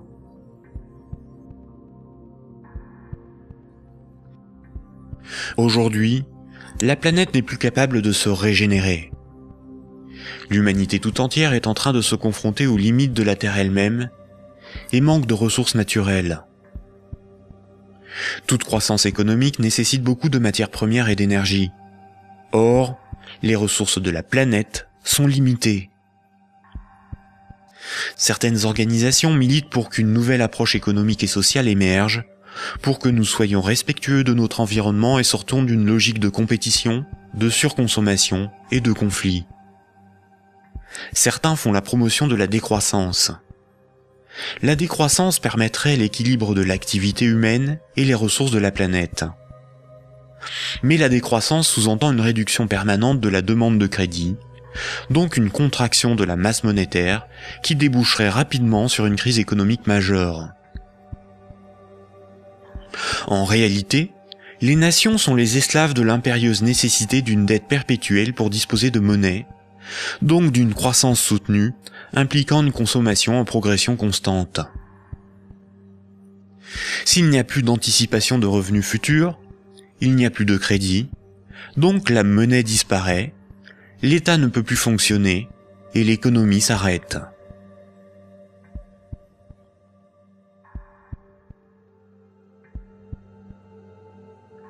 La monnaie en circulation est créée par les banques contre intérêt lorsqu'elles accordent des crédits et détruite lors du remboursement des crédits. Ce cycle monétaire garantit aux banques une rente perpétuelle.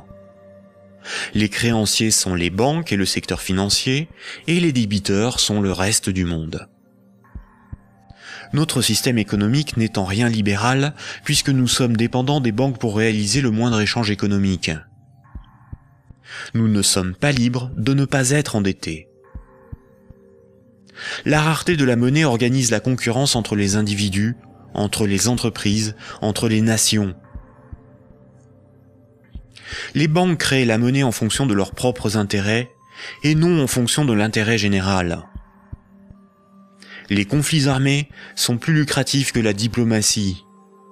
La concurrence, plus dépensière que la coopération. La spéculation, plus rentable que le social. Si les banques pouvaient nous vendre l'air que l'on respire, elles le feraient. Pour certains philosophes des siècles passés, voici l'ordre naturel des choses. Le divin représente l'ordre supérieur. L'ordre moral est guidé par le divin, par le sacré. L'ordre politique est guidé, lui, par la morale. Et la finance, elle, est au service de l'ordre politique. Mais si la monnaie n'est plus le reflet des échanges économiques de ceux qui créent les richesses réelles, mais le moyen par lequel ces richesses réelles sont échangées, l'argent devient le maître du monde. Une inversion des ordres s'opère. Le divin est remplacé par l'argent. N'a de valeur que ce qui a un prix. Les marchés font office de morale. Rien ne doit enfreindre les lois du marché, bénéfiques pour l'humanité. La finance est au service des marchés. Les financiers sont les nouveaux prophètes. Ils défendent l'immanente main invisible. La politique et l'État sont au service de la finance, car ils en sont dépendants. Ils sont forcés de défendre les intérêts de la finance au détriment de ceux des peuples. Frédéric Bastiat, économiste politique au XIXe siècle, disait ceci. Quand le pillage devient un moyen d'existence pour un groupe d'hommes qui vit au sein de la société, ce groupe finit par créer pour lui-même tout un système juridique qui autorise le pillage et un code moral qui le glorifie.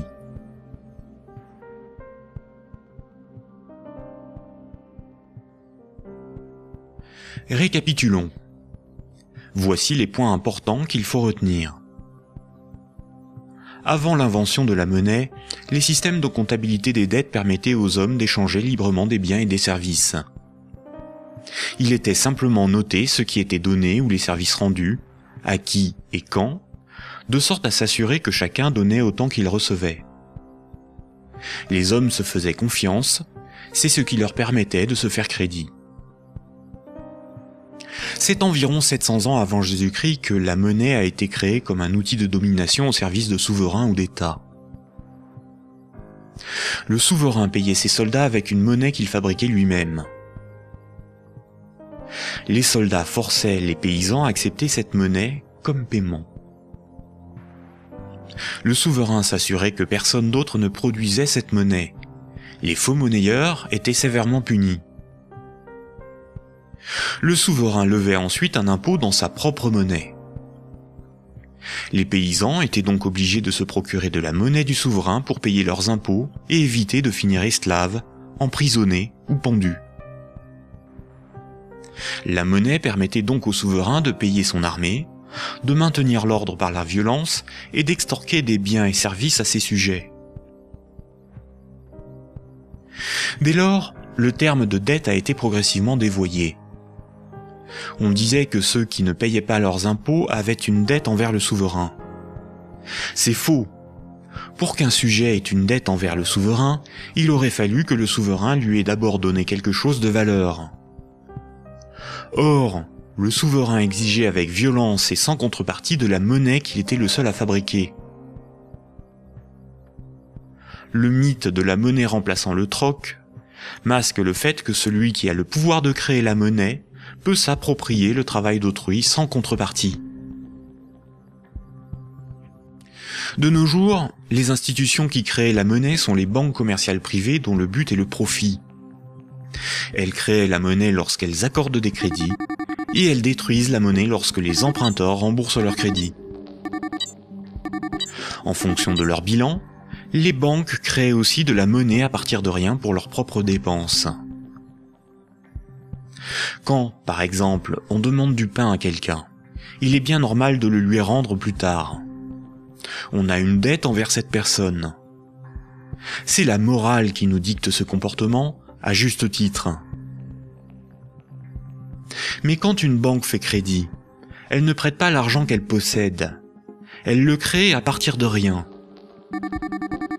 Quand un emprunteur est endetté vis-à-vis d'une banque, la banque ne lui a rien donné.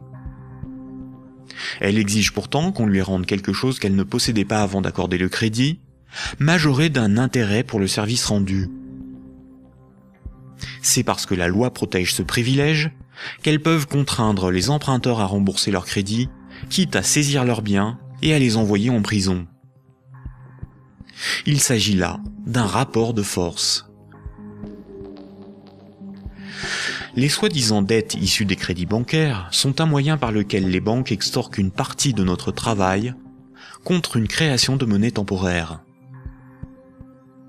En associant la notion de dette avec le crédit bancaire, cette pratique a été moralisée et donc normalisée. La monnaie centrale donne l'illusion que c'est l'État qui crée la monnaie. Or, la monnaie centrale est fabriquée à la demande des banques commerciales privées lorsque des actifs détenus par celles-ci sont monétisés par la banque centrale. En réalité, ce sont bien les banques commerciales privées qui fabriquent et louent la monnaie que nous utilisons tous au quotidien. La monnaie en circulation est créée par le crédit bancaire, puis détruite lors du remboursement des crédits. De ce fait, si tout le monde remboursait ses dettes, il n'y aurait plus de monnaie en circulation, tous les comptes en banque seraient vides, et les billets et pièces de monnaie disparaîtraient. La création monétaire par le crédit et la destruction monétaire lors du remboursement des crédits déterminent une masse monétaire. La variation de la masse monétaire est similaire aux variations de la population d'un pays en fonction des naissances et des décès. Quand la masse monétaire diminue parce qu'il n'y a pas assez de crédits accordés par les banques commerciales privées, il y a moins d'argent en circulation dans l'économie, car la monnaie est détruite par le remboursement des crédits en cours. Chômage, pauvreté, précarité, faillite d'entreprises et endettement des États se développent rapidement. Dans un tel système, la croissance est vitale pour l'économie. Les entreprises, les particuliers et les États s'endettent auprès du système bancaire pour assurer une augmentation constante et exponentielle de la masse monétaire. S'ils n'empruntent plus, ou que les banques n'accordent plus de crédit, comme c'est le cas depuis la crise financière de 2008, la monnaie disparaît à cause de la destruction monétaire et une grave crise économique survient rapidement. Sans dette, il n'y a pas de monnaie. Sans monnaie, il n'y a pas d'économie, les nations ne peuvent pas s'échanger ce qu'elles produisent. Donc sans dette, il n'y a pas d'économie. Ce système oblige l'ensemble de la société, des États, des nations, à être perpétuellement endettés et donc à enrichir les banquiers et la finance simplement pour disposer de monnaie pour leurs échanges économiques. C'est par ce principe que le système bancaire a servi le monde économique à son profit, sans contrepartie productive. Chaque crédit sert à acheter une maison, une voiture, une télévision, et induit la consommation d'énergie et de matières premières pour leur fabrication. La nécessité de toujours plus de crédit provoque la destruction de l'environnement, le pillage des ressources de la planète, la surproduction, la concurrence et le consumérisme. Tant que chaque unité de monnaie, chaque euro, sera issu d'un crédit bancaire, les banques gouverneront le monde et l'humanité pillera la planète et détruira l'environnement pour enrichir l'oligarchie financière. Imaginons ce que serait la monnaie du futur. Imaginons un micro-pays avec 2 citoyens. Paul et Jacques se rencontrent. Leurs comptes sont à 0. Paul a fabriqué une chaise. Il la vend à Jacques 10 unités de compte. Jacques a alors moins 10 sur son compte et Paul a plus 10. Paul peut convertir 5 unités de compte en monnaie manuelle, en billets de banque. Ainsi, tant qu'ils sont dans leurs débits autorisés, personne ne peut empêcher Paul et Jacques de s'échanger ce qu'ils produisent. Leur débit autorisé est calculé en fonction de leurs actifs et de leur solvabilité, et représente le risque financier que doit assumer la société tout entière. La monnaie du futur est un jeu à somme nulle. Dans le futur, la monnaie sera représentative des échanges économiques réalisés, et non ce qui les permet. Aujourd'hui, la monnaie ne fonctionne pas du tout comme ça. Ajoutons dans ce micro-pays une banque. Pour acheter la chaise de Paul, Jacques va emprunter à la banque les 10 € nécessaires pour la payer. Jacques devra rembourser ces 10 € à la banque et verser en plus 1 € d'intérêt qui n'existe pas. Après la transaction, Paul possède bien les 10 € nécessaires à rembourser la banque et il faudra bien que Jacques les récupère d'une manière ou d'une autre pour rembourser son crédit. Il devra vendre son temps ou fabriquer des choses à vendre pour récupérer les euros pour rembourser son crédit.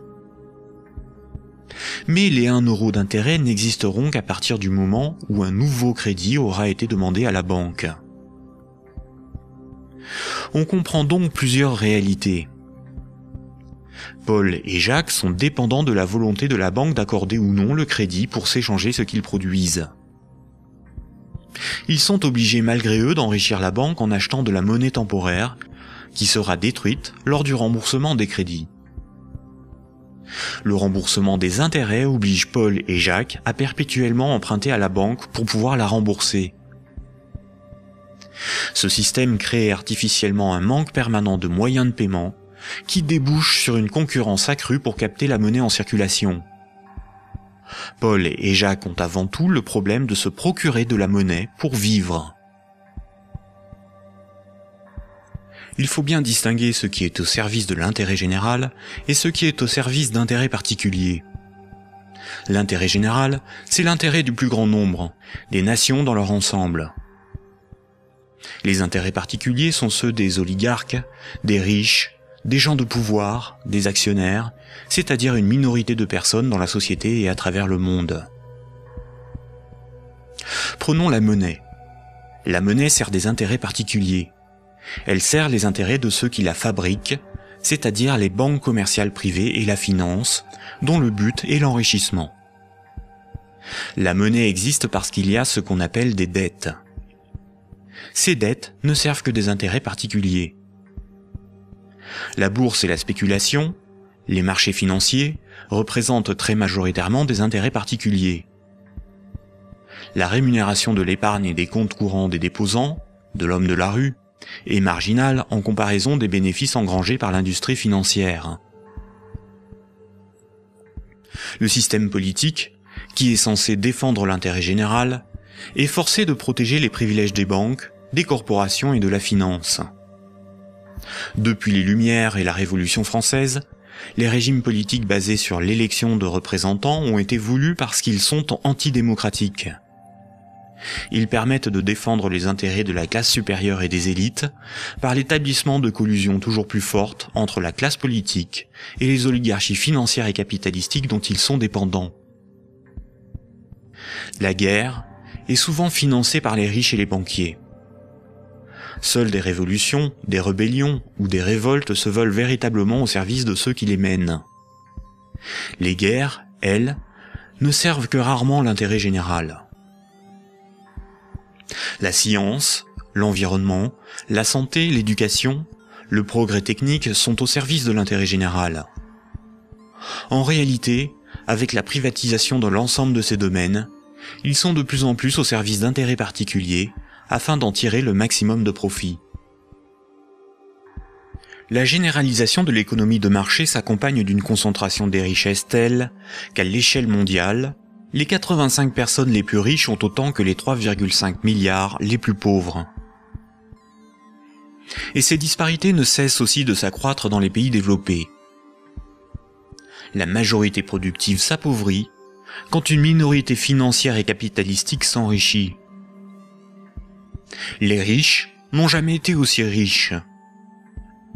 Comment en est-on arrivé à une telle situation ? Pourquoi n'y a-t-il pas de mobilisation ou de révolte contre le capitalisme et la finance déchaînée qui ne cessent de dicter leurs lois aux nations ? La dictature parfaite serait une dictature qui aurait les apparences de la démocratie, une prison sans murs dont les prisonniers ne songeraient pas à s'évader. Un système d'esclavage où, grâce à la consommation et au divertissement, les esclaves auraient l'amour de leur servitude. Aldous Huxley, dans Le meilleur des mondes.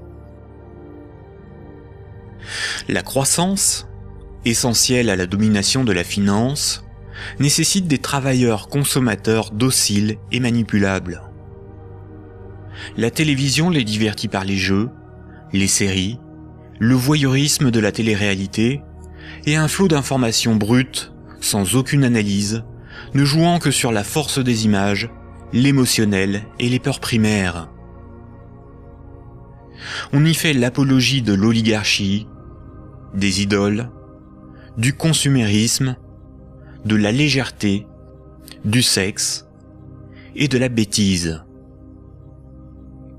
Consommer, c'est être libre et heureux, réfléchir est futile et ennuyeux. Le vocabulaire est réduit, le sens des mots dévoyé, de sorte qu'il n'est plus possible de penser la réalité. L'éducation est réduite à une forme de conditionnement à la servitude et d'insertion professionnelle. Un individu inculte n'a qu'un horizon de pensée limité, et plus sa pensée est bornée à des préoccupations futiles, moins il peut se révolter. La destruction des États-nations, de la cellule familiale, la négation des identités culturelles, religieuses et sexuelles, sont les moyens de supprimer tous leurs repères aux individus. Ils n'ont alors ni l'environnement social et institutionnel, ni les ressources mentales pour s'opposer à la domination mondiale des multinationales et de l'oligarchie financière, politique et capitalistique. Il faut comprendre que la télévision, la radio et la presse sont des médias unidirectionnels, alors que l'Internet est multidirectionnel. Les médias unidirectionnels sont maîtrisés par un petit nombre de personnes soigneusement sélectionnées par les oligarchies politiques et financières pour délivrer des programmes servant leurs intérêts. L'opinion du citoyen est ainsi formatée, maîtrisée, contrôlée. À l'inverse, sur l'Internet, tous les intellectuels, philosophes et journalistes peuvent s'exprimer, partager leurs analyses, et le citoyen peut librement choisir ses sources d'information, partager ses opinions et en débattre. Pour maîtriser la liberté de l'Internet, l'oligarchie crée une fausse dissidence sous la forme de médias qui semblent subversifs, comme Mediapart, Rue 89, Le Canard enchaîné, le magazine Marianne, ou encore des organisations comme Wikileaks, dont la fonction est de canaliser les citoyens les plus critiques sur des sujets sans importance, d'organiser leur indignation, de monter les uns contre les autres, et de décrédibiliser les analyses réellement subversives. Et quand le prêt-à-penser perd trop de terrain, la liberté d'opinion et d'expression n'existe plus. L'Internet tout entier est diabolisé au nom de la démocratie, de la République, ou encore de la lutte contre un terrorisme fictif ou fabriqué. Les grands médias qualifient de racistes, de terroristes, de fascistes, de xénophobes, d'antisémites, de négationnistes, de conspirationnistes ceux qui analysent les faits, critiquent le système et tentent d'en exposer les fondements. Ces grossiers amalgames visent à empêcher le public d'écouter leurs discours, d'étudier leurs arguments et de débattre de leurs idées. Tout comme ce sont les banques qui décident ce qui doit être financé en fonction de leurs intérêts, dans les médias dominants, c'est l'oligarchie qui décide l'information qui doit être diffusée en fonction là aussi de ses propres intérêts. Le contrôle du vecteur soit de la richesse, c'est-à-dire la monnaie, soit de la connaissance et des idées, c'est-à-dire les médias, soit encore du système législatif, c'est-à-dire le gouvernement représentatif non démocratique, sont les instruments de la domination des oligarchies. Dès lors, il ne faut pas tomber dans la provocation, l'extrémisme ou la violence.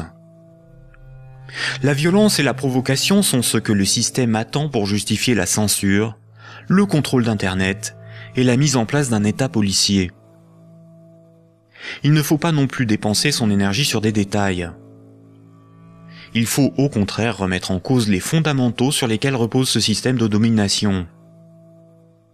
Tous les mouvements progressistes, sociaux ou alternatifs, quelle que soit leur forme, associations, partis politiques, ONG, et quelle que soit leur cause, devraient faire la promotion de 3 changements décisifs pour le monde de demain. Premier point. Remettre la création monétaire au service de l'intérêt général. Tant que ce sont les banques qui décident ce qui mérite d'être ou de ne pas être financé en fonction de leurs propres intérêts, le pouvoir politique et le libéralisme ne sont qu'illusions. Les banques ne sont pas là pour faire du social ou de l'investissement. Elles sont là pour faire des profits en prenant le moins de risques possible. Deuxième point. La création monétaire par le crédit à intérêt et la destruction monétaire lors du remboursement des crédits forment un système pyramidal obligeant l'humanité à détruire la planète pour le seul profit de la finance. Nous devons mettre en place un système monétaire permettant d'adapter notre niveau de vie aux ressources de la planète et garantir ainsi un environnement viable aux générations futures. Troisième point, instaurer un système politique réellement démocratique. Seule une véritable démocratie permettra de garantir que les 2 premiers points sont durablement défendus. Contrairement à ce que les élites veulent nous faire croire, des peuples éclairés sont tout à fait à même d'établir une politique qui défend leurs propres intérêts et les intérêts des générations futures. Ces 3 points sont intimement liés. Sans une monnaie réellement publique, le lobby bancaire aura toujours la capacité de faire plier les gouvernements et changer les institutions. Un régime réellement démocratique, où c'est le peuple qui vote lui-même les lois, permet à la nation de s'opposer à toute privatisation de la monnaie et est la garante du maintien de la finance au service de l'intérêt général. Une création monétaire publique et l'instauration d'une véritable démocratie sont indissociables, car l'un est le garant de l'autre. Voici quelques mouvements citoyens dont les propositions permettraient des évolutions majeures de la société. La monnaie permanente, le 100% monnaie ou smart. La monnaie permanente s'oppose à la monnaie d'endettement. Elle remplace la création monétaire privée. Elle permettrait la mise en place d'une politique réellement écologique et sociale. Accompagnée d'une véritable démocratie, elle rend leur souveraineté monétaire aux nations. Les systèmes d'échange locaux. Les CEL sont similaires au système de comptabilité des dettes sans monnaie de l'Antiquité. Ils sont totalement indépendants de l'euro, contrairement aux monnaies locales ou complémentaires. Si une monnaie locale ou complémentaire est créée en échange d'euros donnés à l'organisation qui les gère, elle ne provoque qu'un protectionnisme marchand à petite échelle.